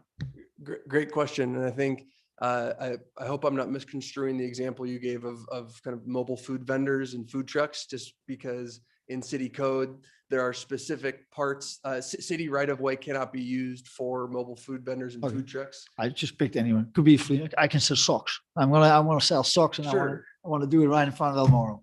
Sure. So if you and your illustrious sock business is looking to create a bump out, you would be welcome to go through the permitting process. We do require through the license agreement that I included in the agenda packet, we ask for property owner and adjacent property owner approval. So if your sock business wanted to go in front of Elmoro, and Dave said no way, you would not be granted that permit. But that makes it also, I'm not suggesting this, I'm being the devil's advocate, but it would make it unfair for all businesses to have access to city-owned property. And if we would allow it, we really have a flea market, because then you have the sock business right next to the fruit stand all the way down Main Street. So I'm a little bit curious about that. Sure. I'll take, if it's okay, I'm going to take one step back and just speak to the history of the program. So this is the third year of the program. We've had roughly 28 participating businesses on Main and Second. Looking forward for the proposed 3 to 5 year pilot, we're going to be implementing, or it's suggested that the city implement a fee. It's likely once that fee comes into play that fewer businesses will opt in. Once the program has a fiscal impact and responsibility, it's likely, I will be fully transparent, this is an assumption that we're going to see that average 28 number maybe go down to between 20 and 25. So I tried to speak to a little bit of your concern and your question of businesses are going to have to be paying in to participate a little bit. And so hopefully I'm finding that middle ground of the question that you're asking and the answer you might be looking for. Yeah, I understand it goes down, but what is the objective of the bump outs? It was to relieve some of the burden during COVID for businesses. I think we've passed that point. So now the bump outs are to create business opportunity for businesses downtown. It's not so much. It's not so much to compensate for the loss of revenue, hopefully. Or what is the intent? Sure. I think that's a great question. I'm just going to skip to my next slide here because it speaks to some of those. If you see on the right-hand side here, we have value generated from bump outs. And this is a slide you all saw in September, but we speak to the bump out program through the lens of an enhanced pedestrian experience, a more vibrant downtown, more eyes on the streets, which results in a greater sense of public safety, and then tying into some of that experience economy, having an outdoor dining experience. So when we speak to what is the goal or the purpose, yes, do we want to provide businesses a resource? Is this program one of those potential COVID silver linings of maybe it wouldn't have happened without the pandemic? Yes. And do we see a road forward for this program to be adapted? Potentially, yes, as well. And so, yeah, we have the hard costs, the hard numbers of value generated when it comes to that roughly $65,000 in added sales tax generation. But we also have some of those other value generated areas of bump outs that aren't as easy to quantify when it comes to a more pedestrian centered experience, when it comes to a more vibrant downtown. So that would be some of the things I would speak to when we talk about what's the purpose or the value add of bump outs being continued to be incorporated downtown. Yeah, I think when you come to the cost structure, we'll have a different discussion, not different, but we'll go, because you have the choice between bistro seating, bump outs, the extended sidewalk. And this is where I'm really not sure if this whole topic is being addressed efficiently. If council's okay, I would love to move into the proposed fee structures. That was another. Actually, I'd like to raise a question. Sure.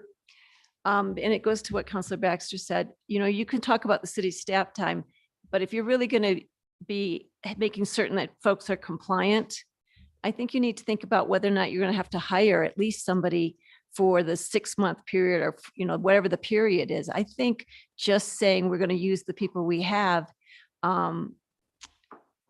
if you really think you can do that without significant increase in cost to the city, to have folks be compliant, to do the inspections, to walk the sidewalks and make certain signs aren't out. I do think we will be able to do that. I think we have a great foundation of lessons over the past 3 years. It's not a new program created from scratch moving forward. We have a lot of great eyes on the street when it comes to the folks, utilizing our parking meter staff. They're walking past these bump outs every single day. Wade's been a great partner of, hey, Tommy, go check out, so-and-so. There's something a little bit awry. Can you address it? And then one of the resources that we're really trying to hone in on this year is utilizing the land use and development code technician who is on staff specifically with that compliance lens. So that is really a large part of his role with the city of Durango, is whether it's a permit, a building permit where he's traveling offsite somewhere, or it's a permitted program such as bump outs. This is seen within the purview of his scope of duties as it stands in his current role. Thank you. You're welcome. At this point, I'd love to speak a little bit about the proposed fee structure. So again, this is a slide that you all have seen. On the left-hand side, we have foregone parking meter revenue of roughly $44,000. And on the right-hand side, we have roughly $65,000 in additional sales tax generated by bump outs. When we move into these next two slides, I'm going to be speaking to two potential fee structures. One is based off of a per square foot fee, which would be staff's recommendation. The other is a per parking meter fee, which I think would be a second option that we could pursue if need be. Both of those options will factor in whether we want to include the annual increase in sales tax generated, or if we want to just look through the scope of foregone parking meter revenue. One additional piece I want to include is the direct feedback that we received from businesses, asking them, would you be willing to pay a fee? What would the highest fee that you're willing to pay to participate in this program be? And we had, I think 19 out of 21 respondents say 500 to 1,500 would be that range that they'd be willing to pay for this program. So per year. So just knowing that we did have some direct feedback from our existing bump out participants that I really do want to honor, of understanding that businesses, we don't want to create an exorbitant fee that is going to price out all of our downtown businesses. So I'm going to start with our program fee for a square foot based fee. You're going to see two potential fees here. Our top fee, the $2.88 per square foot, is factoring in the sales tax revenue that is generated. Our fee on the bottom here, that does not include the additional sales tax that's generated, and that's roughly a $6.30 per square foot fee. I tried to give you a snapshot here of what this actually would look like for businesses. When it comes to the $2.88 fee, the average bump out being about 28 feet long, 9 feet wide, would be looking at a roughly $725 annual fee, paid one time every year. The $6.30 square foot fee, we'd be looking at roughly just shy of $1,600 annual fee that businesses would be paying each year. You'll also note an estimated collections for both of those. You'll see the estimated collection on the $6.30 square foot fee matches roughly our foregone parking meter revenue. And up top, that $20,000 fee accounts for the difference between our sales tax generated and the foregone parking meter revenue. Again, this would be staff's recommendation of moving forward with the square foot based fee, but I did want to offer kind of a range of what we're seeing, what potential options we could see with factoring in and not factoring in that sales tax. into the fee structure. And just to give you an idea of what some other towns and cities are doing when it comes to fee, Arvada is, Old Town Arvada has placed a $6 per square foot fee on bump outs. Glenwood Springs has placed $1.75 per square foot on their parklet program, and Boulder has placed a $15.50 fee per square foot on their bump out. So just to give you an idea of what we're seeing. Can I ask, I had asked this during the last meeting, what is retail space leased for? Because these are Yes. annual rates, I think, yeah? Yep. So the average retail, the average retail and commercial space on Main is roughly $20 per square foot. One thing I do want to specifically name is that that's indoor utilities, air conditioned, heated, lights. I think approaching this from that same lens wouldn't necessarily be apples to apples, since these are outdoor, they are open air, they don't have the amenities that an indoor commercial structure does. Yeah. It's interesting that you apply sales tax to reduce it, but we have not accounted for all the costs associated with just the whole program. As well as that a business hopefully makes a lot more than the sales tax that it generates for the city. So I think it's hopefully it should be very beneficial for the business to even consider doing this.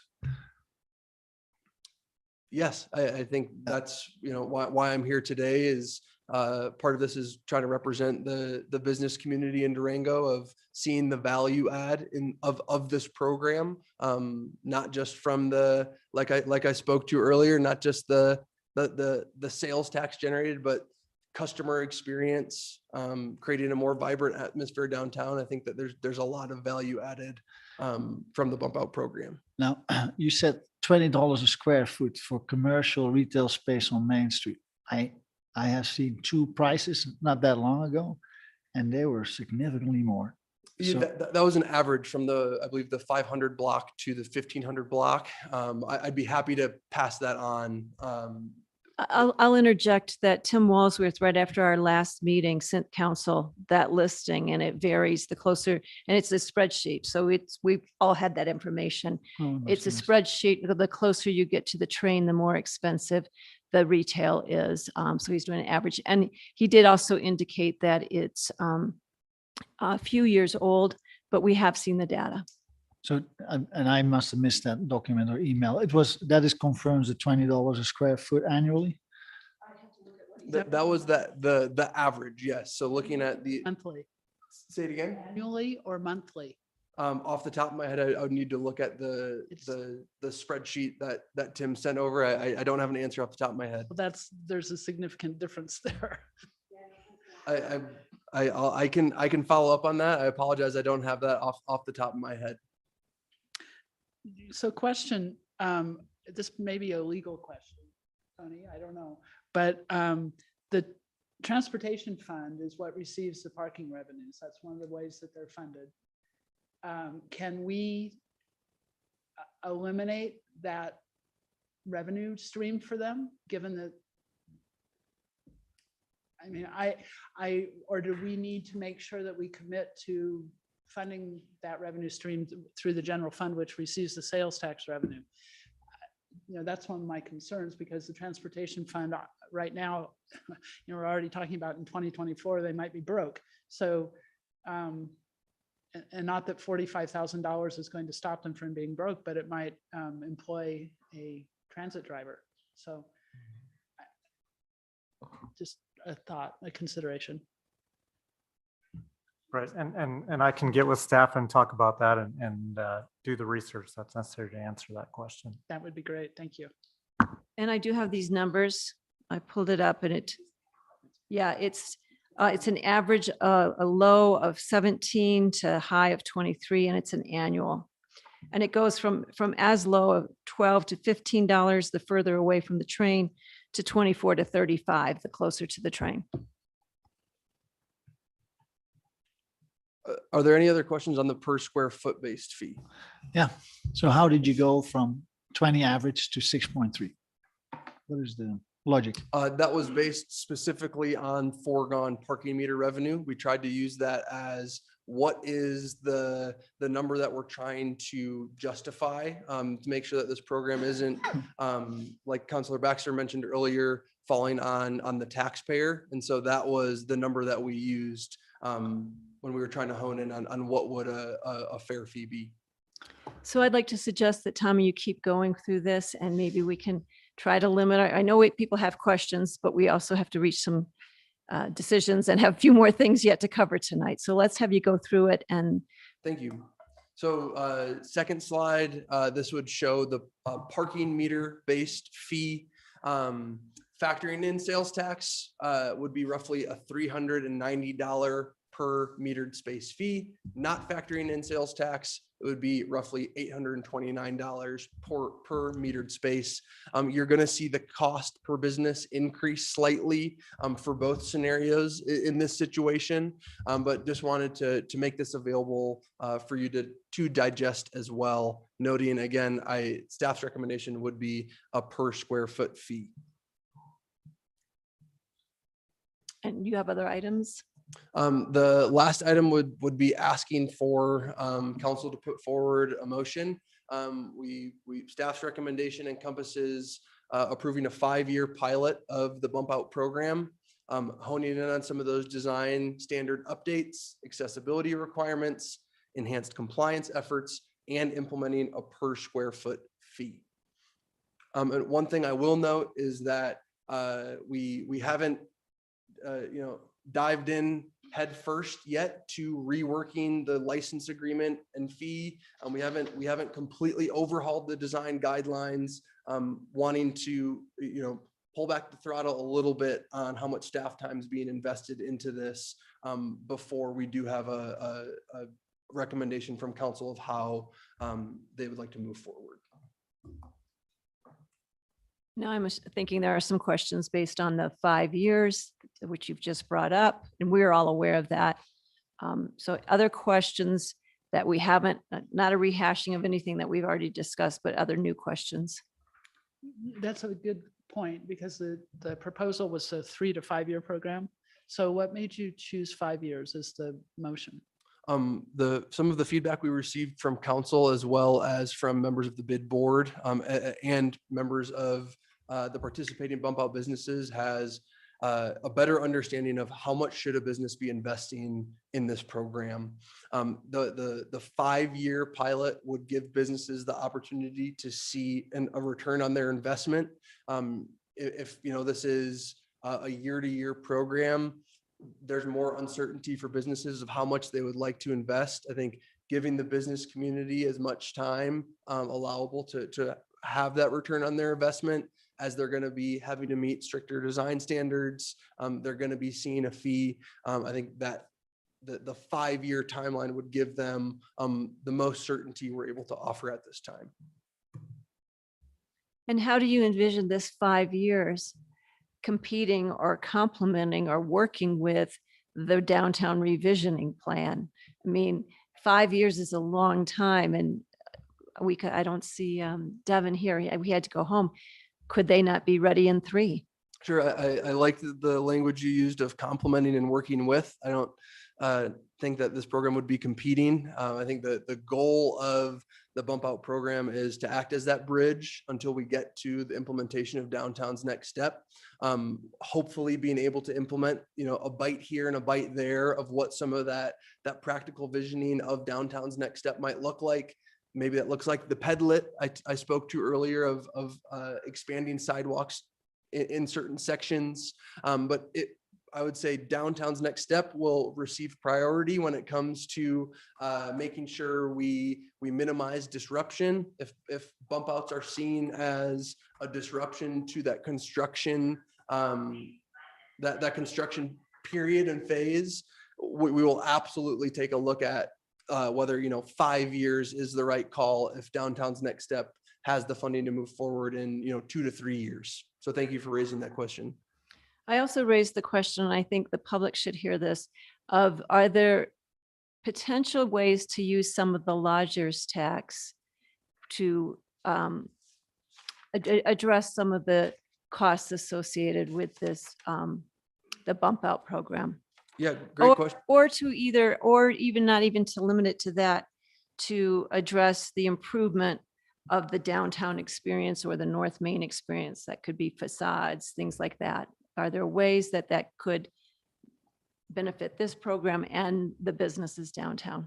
Great question. And yes, I think I'm going to hold back on speaking to North Main enhancements and other character districts at this time, if that's okay. Staff can noodle on that a little bit. But in regards to enhancing the bump out program, I think that the pedlet that I keep mentioning, expanded sidewalks pilot, that could be one area that council determination funds could potentially be invested in, strengthening the bump out program, assisting in creating a lease program for bump outs, working with either a local, regional, or statewide vendor to bring that price down of entry for businesses to have a 3 to 5 year lease of a parklet. Purchasing additional soil, flowers, plants, that could be one area that council determination funds could go towards. And then when we spoke to a fee earlier, either waiving or subsidizing a proposed fee would be potential avenues for council determination lodgers tax funds to be put towards this program. Other questions? I was going to give some feedback just on what you were saying. I like the fee per square foot of $6.3 approach, and personally I would like to see it identical for the bistro space as for the bump out, formalized in one document maybe. But before going that route, it probably is beneficial to get really good feedback from the existing businesses to see if they're still interested at that rate or whatever rate we end up recommending, I guess. And if that would be for a year-long bistro space or for a part year bump out space, because maybe if they all go for the bistro because they have it a whole year, then the next step might be for a logical approach to extend sidewalks. And if half of them drop out because of the cost, you would have half of the sidewalks to extend.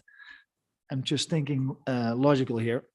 It's important for me to see that, well, if I was one of the business, to have some security for multiple years and a good, well thought through approach. And I think we're going that direction, but I'm not sure if we have I personally do not have the information to say, okay, this is the way it should be. And I certainly don't want to do it for a 5-year pilot. So what's a bistro charge? $100 a year for a business that does not serve alcohol and $300 a year for a business that does serve alcohol. Thank you. May I ask, you said that you don't have all the information you would like to see this program move forward. What are the areas that you have hesitations or would like additional information? Well, let's assume, I'm going to just assume, let's say it's $6.3 a square foot. How many businesses how many of the 28 businesses are interested in moving forward? And if they move forward for next year and 5 years or however long they wish, if they move forward, would they prefer a bistro or a bump out? Because in the end, we want to end up with bistro space. Yeah, that's if we do a downtown next steps with the widened sidewalks, then they would make hopefully one investment for outdoor seating against the building facade.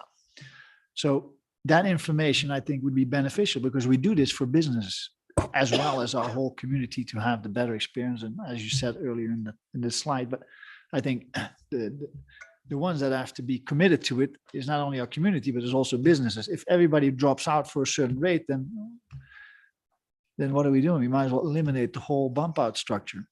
And in the end, where do businesses want to go? Sure.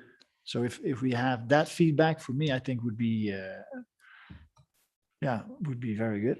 So just wanting to come back to this slide where we tried to gauge businesses of what would that to me is not relevant because if I was a business, you ask me how much you want to pay, I say $1 because I don't want to pay you anything. You're the city. I mean, why would I want to pay you? But if you say here, we're going to charge you for this space, whatever, $1,000, would you be interested? You reverse the question. or do I see that approach differently? And I mean, I hear your concerns, and I think that the staff's direction of confidently being able to pursue a fee was largely based off the feedback we received in this survey of bump out hosts being willing to say, yes, I would pay a fee at a time when the bump out came at the program carried no fee. So I think that the expectation has already been set, that it's very likely a fee to participate will be a factor. So I think that I'd be happy to, reach out to the same cohort with the exact $6.30 per square foot figure and see out of the 19 respondents, if 17 of the 19 are going to participate, 10 of the 19, but this from a staff perspective seemed like it gave us a good footing to stand on, of being able to know that we would have the participation needed to move forward if we did implement a fee. Well, and it is to benefit business, but also our community. So if you have a space that's not utilized except for a parking of a van, is that what we want as a community? We want to enhance the experience. Opportunity for business, enhance experience. So to me, yeah, I think that would be beneficial. I'd like to share my concern or my comments too, if I can. I want to just really thank you again, Tommy, for all of your efforts around providing us with a recommendation to council for continuation of the program. I really appreciate staff's efforts to try to get to a more harmonized look for downtown. I see really a lot of very qualitative aspects of the bump out program that add tremendous value to our community, including the experiential benefits of being outdoors, the increase in economic vitality of the addition of these spaces that drive activity, the inclusion of public spaces that brings people together and builds a sense of community, and creates a more unique downtown. I think that the option that staff has presented with improved design standards provides a good transition from the pandemic to the new downtown. I think it's a good bridge, and it keeps us moving forward in a direction towards a new and improved downtown eventually. I think that the way you've outlined is a good path. I think that the fees that you've presented seem fair to me. I prefer to go with the square footage rate, just because if you get into a situation where you're at a half of a parking spot, it kind of seems better to go with the square footage rate. And I think that with the increase in fees, we will see some parklets not continue. And I think that that's okay too. So I think that despite the, with these improvements to the program and despite the flaws of the past program, I think that the bump outs are good for downtown from a vitality standpoint.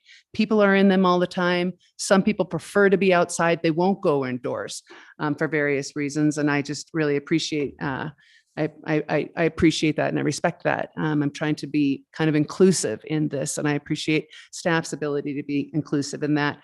And I also support staff's 5-year pilot program. I think that we've heard from a lot of businesses that they're looking for certainty. I think we're facing some uncertain economic times ahead. And when we can take steps that kind of give them some security in that. I think that helps. And so I really appreciate all that you've done. And I like what you're recommending. Melissa, I really like everything you just said. I was wondering which fee on the. I'm sorry, the 633. I think I do support that one. The 633 square footage. I think it's fair. I think it will be easily recouped in many cases. Thank you. Jessica, are you still with us? And I wanted to see if you had any comments or any other questions. Thank you, because I know she's messaged me and I'm trying to message Tom to let her in. So Tom, if you're I'm there. in. Okay. I'm in. Can you hear me? Yes, we can. Okay, great. Thank you. I was just going to wait till the end just because I know it's a pain that I'm not there. I apologize. So I'm just going to go over a few things. It won't take too much time. We're having trouble hearing you. We're having trouble hearing you, Jessica. I know I haven't.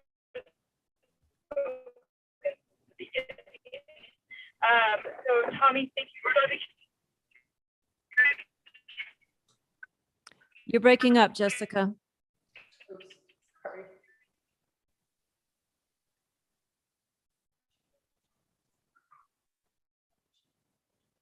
Jessica, we can't hear you. If you want to text us your comments, or if there's any way you can communicate with us, we're happy to read them. Yeah. Send them to Jose. Yeah. Counselor Baxter, did you have any thoughts?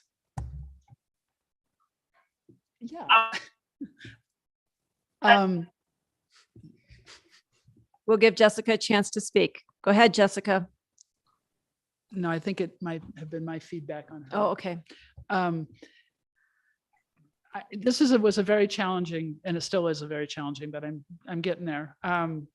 Project for me, because I really didn't like the fact that you couldn't see the character of our downtown because of the above waist height of things in the bump outs and how they were constructed. And I'm really hoping that you come up with a better idea than umbrellas, because I think they're just as obstructive as some of the things that are currently there. I don't know what the answer is, but it might be clear roofs. I don't know, polycarbonate roofs or something. That was one of my biggest concerns. I had another concern about the inconsistency. And so I think your design standards are creating consistency. And I love the idea that Katie's flowers painted on her bump out fit within the new guidelines. Because I think that sense of whimsy and creativity shouldn't be stifled. So I really like that. And I like the idea that you're leaning toward making everything stay within the bump outs rather than being over the sides of them. I think that that's for safety, if nothing else, that's really critical, but I also think it makes it look much better. And I do see the huge benefit to business and to the community, and it's fun to walk downtown when people are out there chatting and talking. I do have, I've sat in some of the bump outs, and sometimes the traffic and the big trucks and the smell and everything are kind of, big city reminiscent, but okay, right now we're not approaching that. And I think that transition, as you talked about, Melissa, between what was before COVID and where we're going with the next steps, I think it's a good transition because the next steps address that problem of the traffic. So I like I would support the fee of the $6.38 or whatever it is per square foot. I would support that. But I believe we do need to make sure we reimburse in some way, shape, or form the transportation fund, given that they're an enterprise fund and that's their only source of funding. Well, not their only, but one of their major sources of funding. And I'm the 5 years seems a little long to me, but on the other hand, we're having to phase out our design process for the next steps. And so it might be 5 years before we have final numbers and documents and appropriated money or funding. So at this point, I know we're not voting right yet, but we will be in a moment because we'll be making a motion. But I'm appreciative of how staff has addressed our city council's concerns and comments. Jessica, were you able to reconnect or were you able to reach Jose? Okay. I'd like to say a few things too. First of all, I thought it was wonderful the way the staff reacted in 2020 and just was able to, but I have always shared I was notorious for sending in photos of you've got a stuffed chair on the sidewalk and you've got this and that, you've got everything, and it's really hard to walk around. So I appreciate the thought you've put into it and particularly upgrading it and making it design.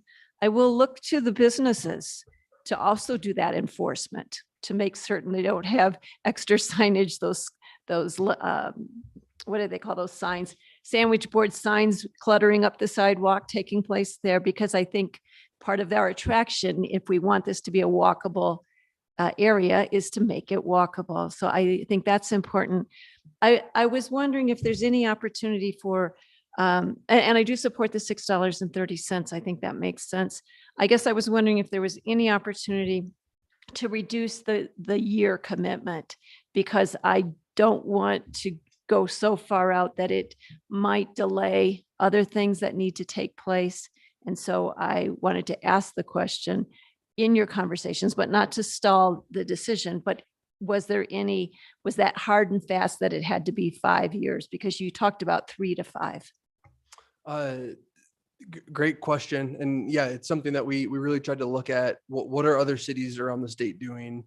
We talked with some of the manufacturers of actual bump out materials to tap into their resource networks as well. And we saw cities that were not adapting their bump out program. It was just a COVID response. We saw cities that were making it a permanent program. It just became there was no year tied to it. And we saw a couple Colorado cities that did have the 3, the 4, or the 5 year timeline tied to it. And given all of that information, knowing that on the horizon, we have the Downtown's Next Step program, allowing this program to really be that bridge, allowing a little bit of room for maybe the Downtown's Next Step timeline is more like 3 to 4, and we're able to sunset the bump out program sooner than that 5-year period. But I think in the context of having Downtown's Next Step on the horizon, wanting to kind of pair and link these two programs together to complement and strengthen one another, rather than have this gap where the potential momentum of all the community feedback and visioning went into that Downtown's Next Step program might be lost. Okay. We've had a fair bit of discussion. Is there anyone willing to make a motion? Mayor, I did get Oh, Jessica's please, thank comments you. if you'd like to. Thank you, read them good. in. Thank you, Tommy, for all your hard work. I appreciate the ADA comments and solutions. Obviously, with anything new, we have to be creative and pivot and work on a case-by-case basis. I appreciate the thoughts of preserving our character of downtown Durango. And as we make a recommendation, I hope that it is carried out as best as we can. I think the 7th Avenue test of the Downtown Next Step is brilliant. I think as a council, we need to look at the overall policy in view, not get stuck on all the little details. I know staff will listen, talk with businesses, and create a final plan to meet the needs of our town.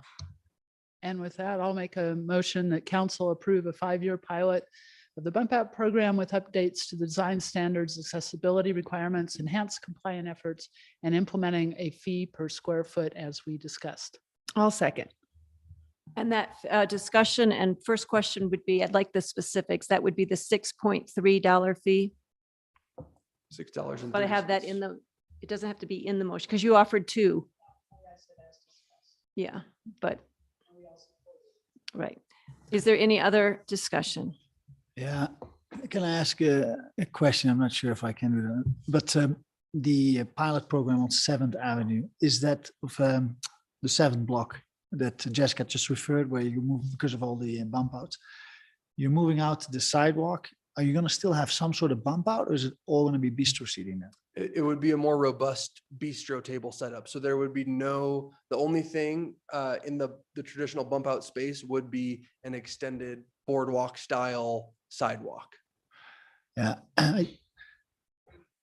I'm struggling a little bit because I think we are at a turning point, and I really would have liked to go towards a more bistro style approach, which would be in line with ideally, I assume, the Downtown Next Steps. And this is a good moment in time to do it, because if businesses want the extended sidewalk, our community has the feel for the bistro and the Downtown Next Steps. And because we're not changing the rate for the bistros either. But now we're committing to 5. Why 5 years? We could have done 3 and extended another 3 years. We could have done many things, but we're not steering it. We're going to be stuck with the bump outs. And I know it is beneficial, but if we can do the bistros for the same size business seating space as the bump outs, why would we not go one step further and say, here's some real commitment to a longer term solution, not for just the business, but for a whole community? And I think we are missing that opportunity by going with this motion. I'll probably still vote yes for it because I'll be outvoted anyway, but Can we have the roll call, the vote, please? Just a quick clarification. Jessica just said she's back on. Does that Oh. allow her to? That would allow her to vote. She has to be here for the whole conversation. Oh, I mean, you can't just have her pop in. and vote. right, no. So, I thought she was on for the whole conversation that we've been on. She just didn't speak. well, she had a letter back in, so she hasn't been here. She wasn't. Barbara, I did miss like, I don't know, probably 45 seconds to a minute. I've been on, I was just in the waiting room, but it's fine if I am not allowed to vote. I understand. That's fine. Thank you. Does council have an opinion on, this is a hybrid meeting, and so is there support for all 5 of us voting? Yes. Sure, but Okay. She's been here most She's of the been most meeting. of the time. Yep. Yep. Okay, thank you, Jessica. We'll be making certain you also have your vote counted. Faye, can you please call us? Mayor Pro Tem Youssef, Yes. Counselor Baxter, Yes. Counselor Bosman's, No, I'm gonna vote no. It's gonna pass anyway. Thank you. Counselor Buell, Yes. and Mayor Noseworthy. Yes. Thank you. Thank you. Okay, now we'll go to Marty.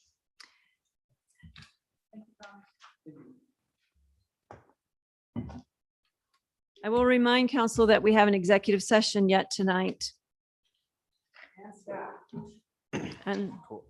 I have an updated version, so I think. that's true. I just And uploaded it, so I think I'll just pull it up.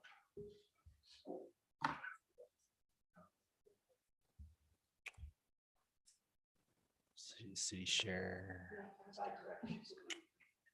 Sorry, that was my fault. Presentations.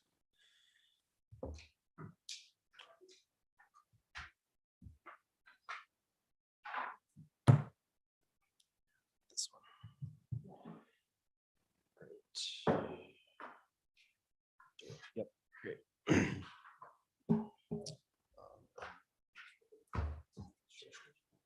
Oh. Sorry, should I exit? You're not on, yeah, get.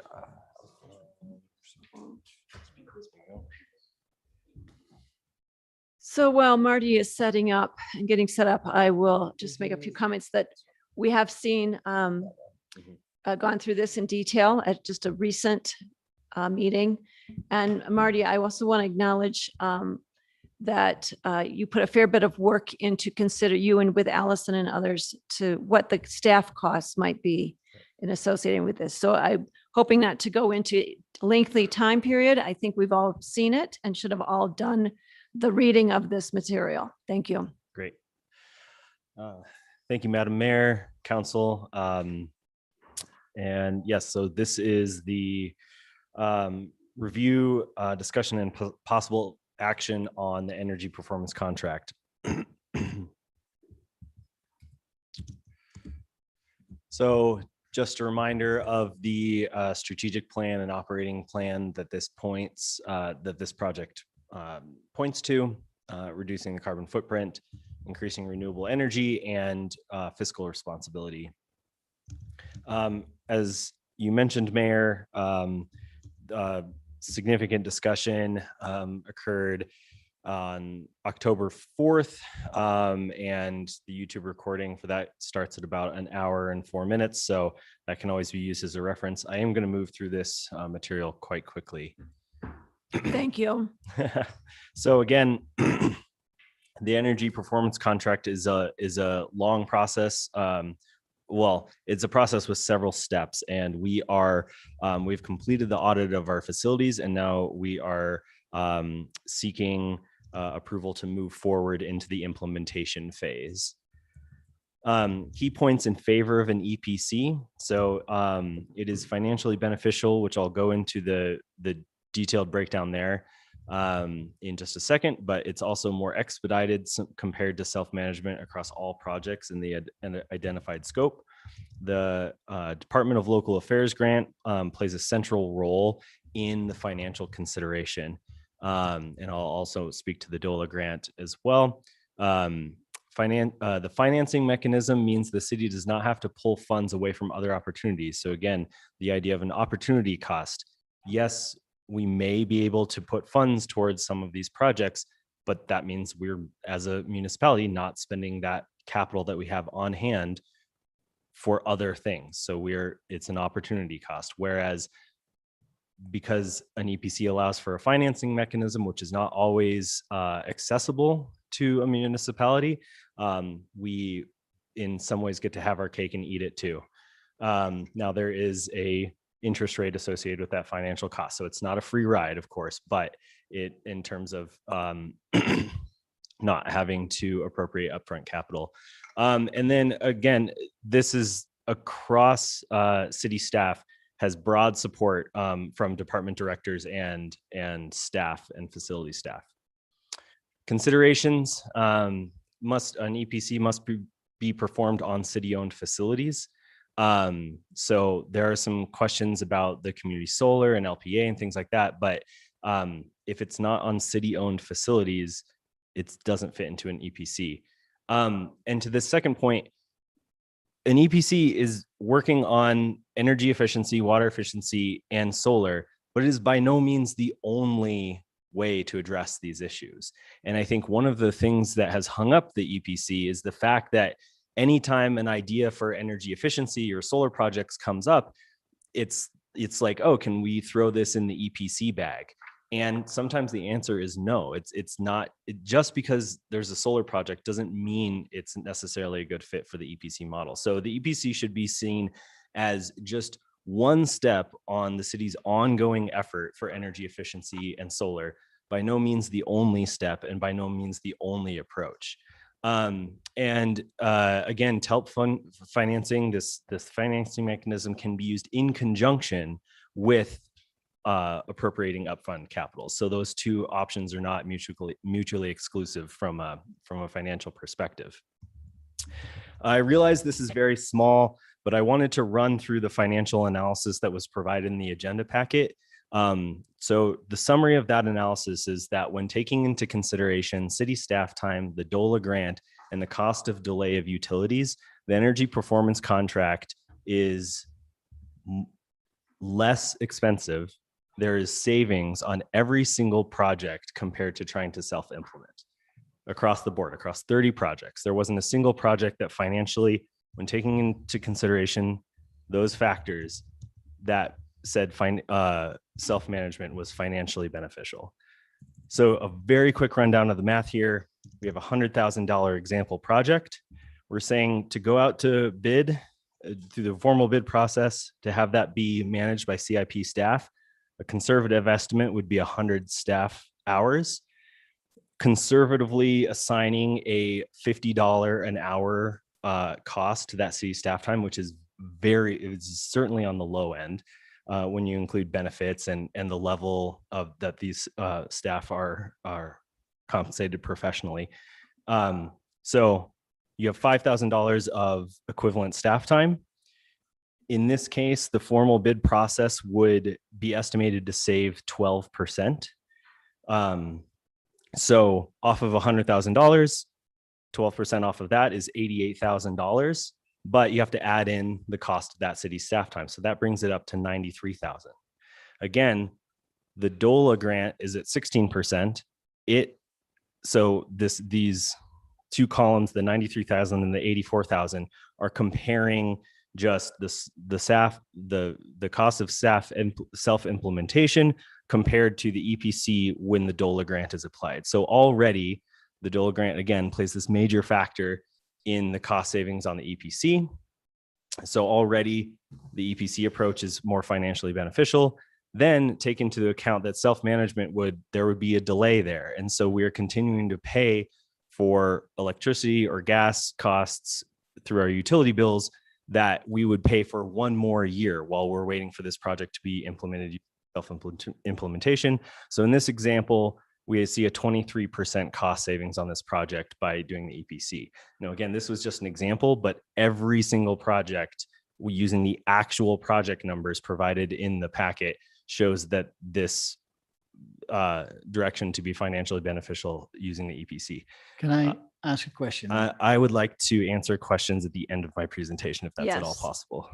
We're going to Appreciate- honor your wish. Yeah, I appreciate that, Councilor Bosmans, but I will certainly address the questions and come back to this slide. I copied this from the previous presentation, but again, analysis on several factors points to EPC being beneficial over self-management. Regarding the solar scope, there are 3 sites that appear to be best suited for solar. There are 2 sites that are still to be determined because of concerns with roof age. If you have to replace the roof halfway through the life cycle of the roof, that significantly increases the cost of the project. If you can time the roof replacement, or if you don't need roof replacement, that can keep the costs low. And I can go into that in more detail if needed. And then there are some sites that don't have the best aspect ratio, or there's other cost considerations that mean that the payback on those solar projects is on the higher end. The DOLA grant considerations, this came up in public comment. This is copied directly from the grant contract. You can see pretty clearly, it says explicitly a qualified firm to execute an energy performance contract on energy and water efficiency measures and install these solar photovoltaics. So as the grant agreement stands right now, that it is for an EPC. That's what the grant was applied for.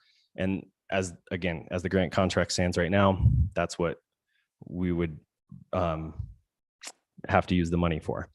The city of Durango has to submit an extension as soon as possible, because we are going to our grant expires on the 31st.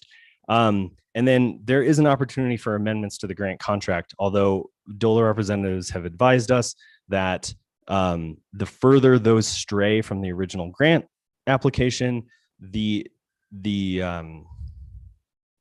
less likely they could be to be approved. That's true of any time you have a contract, and then the further you come back with amendments to the contract, the further you stray, the harder it is to get that approved.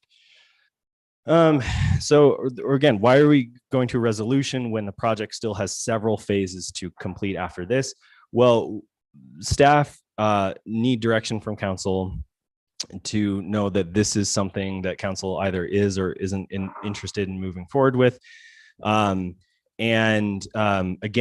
back to the little flow chart, we need to begin step 4 of implementation, which still has various contractual administrative processes. So it's not like staff and our energy services company are going to go begin doing work tomorrow morning on this.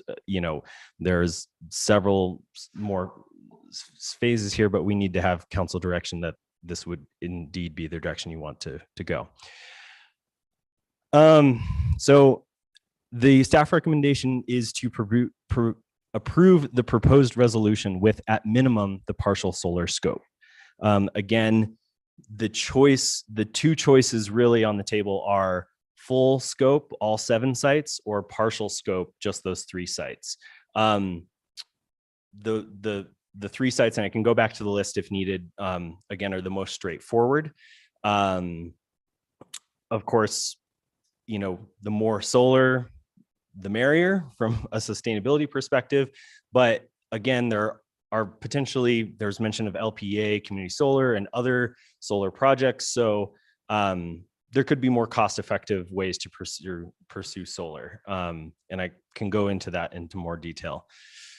So that is the rundown. And again, I realized that was very quick, and I didn't offer opportunity for questions at the time, but happy to answer questions now. Marty, thank you. Thank you for being here so late after a full day problem, no and for problem. doing all that research into the cost.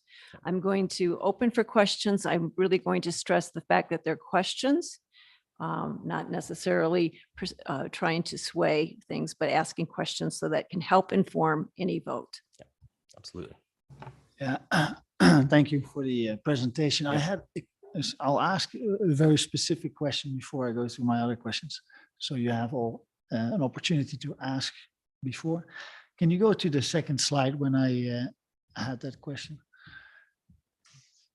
Oh, This? No, sorry, the one where, when I interrupted you with the cost breakdown, the calculation that you did, there you go. Yes. Mhm. So you're saying this is $100,000 project and the project cost as part of the EPC with DOLA grant applied is 84,000. That's correct. So for every dollar that we pay, $84 comes from, no, every dollar that is paid, we get 16 cents from the DOLA grant and the other 84 cents we pay. What is missing here, based on the initial EPC calculations, is that in that document, about 40% goes to the consultant. So if you would have a 100,000 EPC project, which would cost us 84,000, the actual project value, shouldn't that be 60,000? No, it should not. So that 40% is a figure that you've cited before. With all due respect, that is not that's not an accurate number. The last page on the agenda packet breaks down basically the cost comparison, the cost savings that we could see as a city for self-managed versus EPC. So there's two levels of self-managed. One would be an informal bid process, which we generously estimated, staff generously estimated, I believe it was 22%. Sorry, I don't have it in front of me. Yeah. I want to say 22 or percent savings. A formal bid process, we're only going to see 12% savings. And the reason and the explanation for that is because many of the costs that are summarized in that 40% figure would be costs that we would have to pay to another company regardless. So if this goes out to bid, many of those costs we would be paying to that company that we're contracting with. So that 40% savings is not the number. It's either 12% or I apologize, 20 something percent. It's in the packet. I think you had 23%. 23%. Thank you. So thank you for that clarification. So on the $100,000, we would basically spend, no, but you took it off the cost. So you saved that on the project. So I'll go back. So it's clear where I come from. I looked at the original McKinsey report that was for 6 million. And there's a whole breakdown that shows exactly what they do and which part are physical construction costs versus management and design and engineering and oversight contingency. And it was about 2.5 million that went to the consultant and 3.5 million is from the top of my head, but that went to the physical project. That's where my 40% came from. So if in your example, you took it as a discount, but I would have said it's not $100,000 project, it's a $60,000 project, and you're spending X percent for your own management of an estimated additional total cost city staff hours. Plus, you're going to hire another consultant to do work on whatever the process is to make sure that the contractor does his job. So basically, you're ending up a pretty high overhead for self-managing. I'm a consultant. I deal with contractors a lot. And to me, this is a very problematic presentation because I run these numbers very differently based on an actual report from a consultant that was from McKinsey. Is there a question? There, I would just Making a statement. So I get that, that's your statement and your opinion.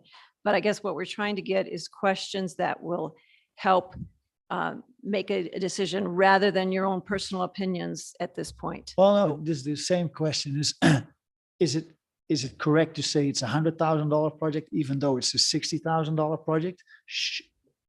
Because that's my question. Yeah. Right. And is the cost for a consultant that you added here as a discount on the including, it's not correct. You should say there's a cost for a consulting that you use in-house which is a percentage. So if you want to say the 60, is that correct? I'm going to ask this question. Is that a correct assumption, or do you believe that you should include a cost of the project? plus the Marty, can I- consultant that we don't use? Can I suggest that you answer this, and I'm looking also at Allison.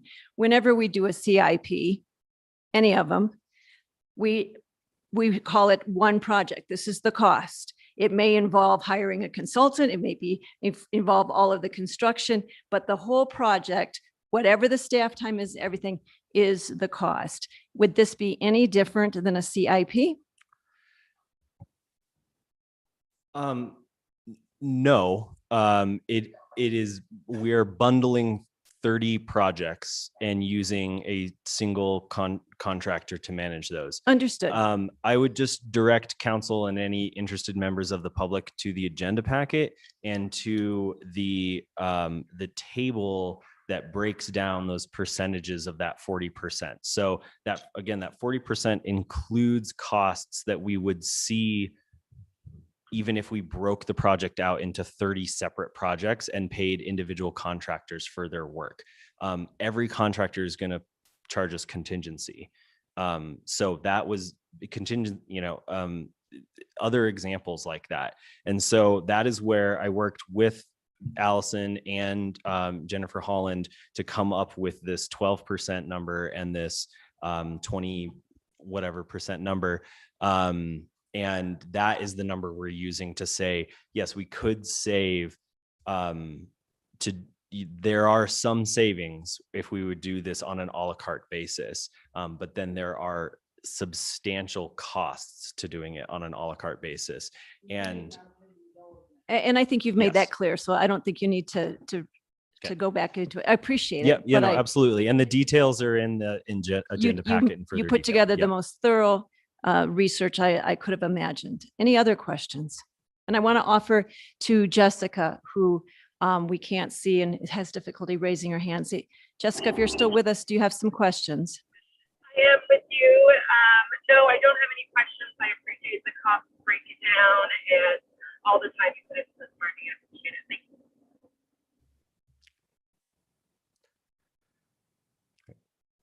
Other counselors?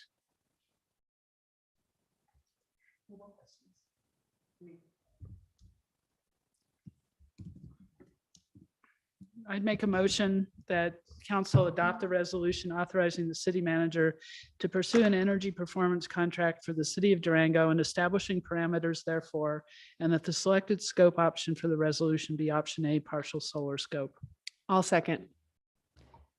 Discussion. Anything that hasn't already been raised?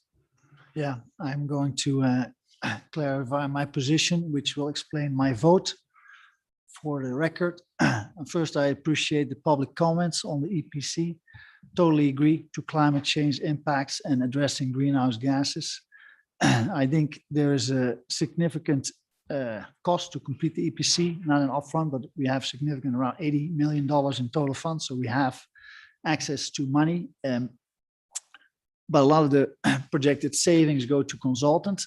The initial EPC, as I mentioned, had 40% go to consultants, including contingency modeling. Thank you for clarifying that. I would have liked to see a breakdown of cost in the modified scope for the EPC. It was not as clear to me as it seems. But for the modified scope of either 4 or 5 million that is presented, the cost to the consultant goes 1.6 million to 2 million goes to the consultant. There's a good argument that grant money is available, which requires an 84% match, which if you apply 84%, that means we still pay 1.3 to 1.7 million to a consultant on a $4 to $5 million project. The concerns I have are billings that may change. That is one topic. Small projects, I think, as I mentioned during the prior meeting, local contractors and our maintenance staff are perfectly capable to address all the small projects as lighting and water fixtures, which has already been done in the rec center, Chapman Hill Library. Larger projects, there's only several larger projects. We've gone through a solar project at the airport, in-house managed, I believe. And I think we have one planned for the water treatment plant, unless it goes to the EPC. So we've had this topic on the meetings for 8 or more times. And in my opinion, we can modify or tweak it many more times. So maybe it gets approval, and I have a feeling it will get approval. But I would have preferred to have spent a lot of that staff time to actual energy improvement projects in a financially more correct manner. The EPC report, in my opinion, is a good guideline, and the city should manage all small projects. A plumber can change the water fixtures, an electrician can change the lighting and controls. We already did it in other areas. We also have a public engineer and capital staff. That new department was created to exactly handle such projects, such as the solar PV in the EPC scope. And this was under the pretext that it would help save the city in the costs for doing these projects by doing certain things in-house. Anyway, I think I would never mind to compare costs for a larger project with managed in-house with the EPC versus in-house with the local contractor or any contractor. But it seems that we're going towards the EPC contract. I would have liked to have seen the so I think the bottom line is we all work towards the same goal of better sustainability and energy performance. We've discussed it many times. I wish we would have done it more financially, in my opinion, financially more, less costly, less going to consultants. I don't support spending 40% on a consultant. Thank you. I'd like to see if anyone else has something for discussion. I'd also, before we call the vote, I want to acknowledge your hard work, staff's work. And it's one thing to have a commitment to sustainability, and it's another thing to commit to putting funding toward it and getting started. On that note, can we have the vote? Mayor Pro Tem Youssef, Yes. Councilor Baxter, Yes. Councilor Bosmann, No. Councilor Beal, Yes. Mayor Noseworthy. Yes, thank you. Thank you, council. Okay, we have. Thank you, Marty. We have council reports and actions. I'm just reminding everyone, because this is all part of our responsibility, we will go into executive session after council reports and actions. And we may have some actions that may require a vote. So it is important that we all stay with this, and it's important to keep on the agenda. Jessica's jumping off. Oh, okay. She's done. Okay. So under council reports and actions, we have 4 listed. If others have some, please jump in. Multimodal Advisory Board meeting, update on that. Councilor Bosmans, you have that, and you have Community Relations Commission meeting. The Multimodal Advisory Board meeting was on October 19th. The Durango's parking future was discussed. And that was a very beneficial presentation. I think it was also presented during the council meeting. And then there was the Durango Downtown's next steps update by staff, which was also similar to what we have heard today. The other meeting was the Community Relationships Commission. And I did not attend that, so I'm not sure if any of the other councillors attended that. I had sent an email, or maybe staff, one of the staff members was available for that meeting to provide an update.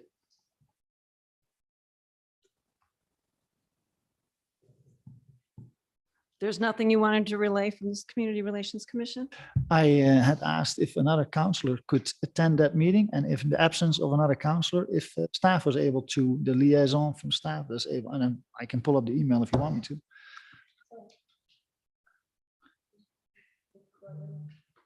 We'll talk about it later when we talk about rules. Thank you.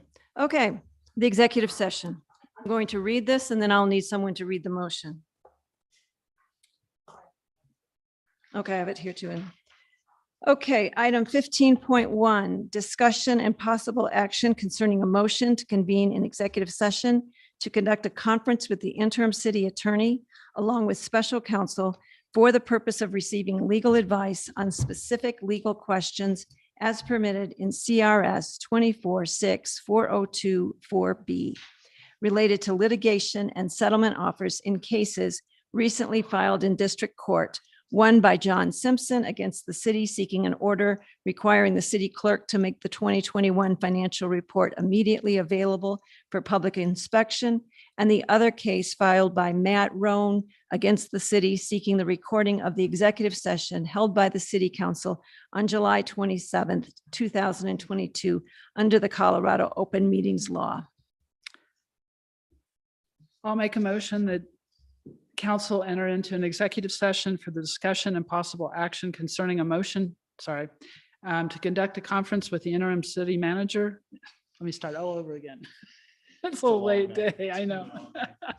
I will make a motion that council convene in an executive session to conduct a conference with the interim city attorney along with special counsel for the purpose of receiving legal advice on specific legal questions as permitted in CRS 24-6-4024B related to litigation and settlement offers in cases recently filed in district court, one by John Simpson against the city seeking an order requiring the city clerk to make the 2021 financial report immediately available for public inspection, and the other case filed by Matt Roan against the city seeking the recording of the executive session held by the city council on July 27th, 2022, under the Colorado Open Meetings Law.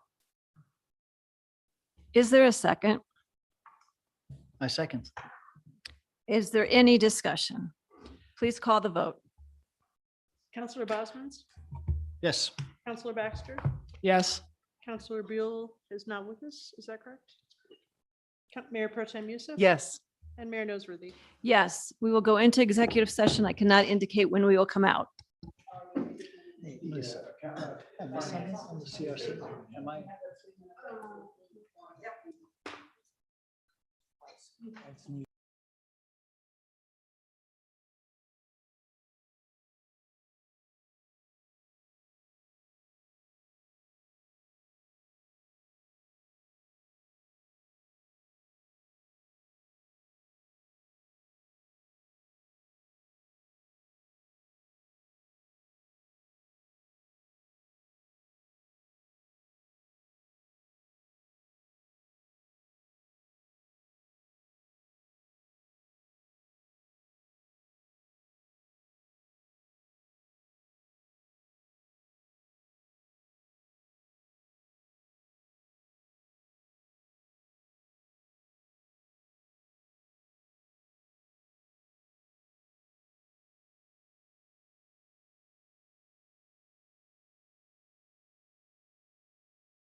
Are we ready? Everybody up? Okay. Let's see. The time is now 10:20 and the executive session has been concluded. The participants in the executive session were Barbara Noseworthy, Melissa Youssef, Olivier Bosmans. Kim Baxter, Faye Harmer, City Clerk. and Nick Poppy, counsel to the city. And Tony Maestas, interim city attorney. My apologies, Tony. I thought I caught you there. For the record, council met in executive session, discussion and possible action concerning a motion to convene in executive session to conduct a conference with the interim city manager along with special counsel for the purpose of receiving legal advice on specific legal questions as permitted in CRS 246402-4B related to litigation and settlement offers in cases recently filed in district court. One by John Simpson against the city seeking an order requiring the city clerk to make the 2021 financial report immediately available for public inspection. And the other case filed by Matt Roan against the city seeking the recording of the executive session held by the city council on July 27th, 2022 under the Colorado Open Meetings Law. For the record, if any person who participated in the executive session believes that any substantial discussion of any matters not included in the motion to go into the executive session occurred during the executive session, or that any improper action occurred during the executive session in violation of the open meetings law, I would ask that you state your records for the record. Seeing none, the next item is 15.2, discussion and possible action to respond to plaintiff settlement offer in Roan litigation and direct counsel accordingly. Is there any motion? All right, item 15.3, discussion and possible action to respond to plaintiff settlement offer in Simpson litigation and direct counsel accordingly. Is there any motion? Hearing none, we will adjourn this meeting. Thank you.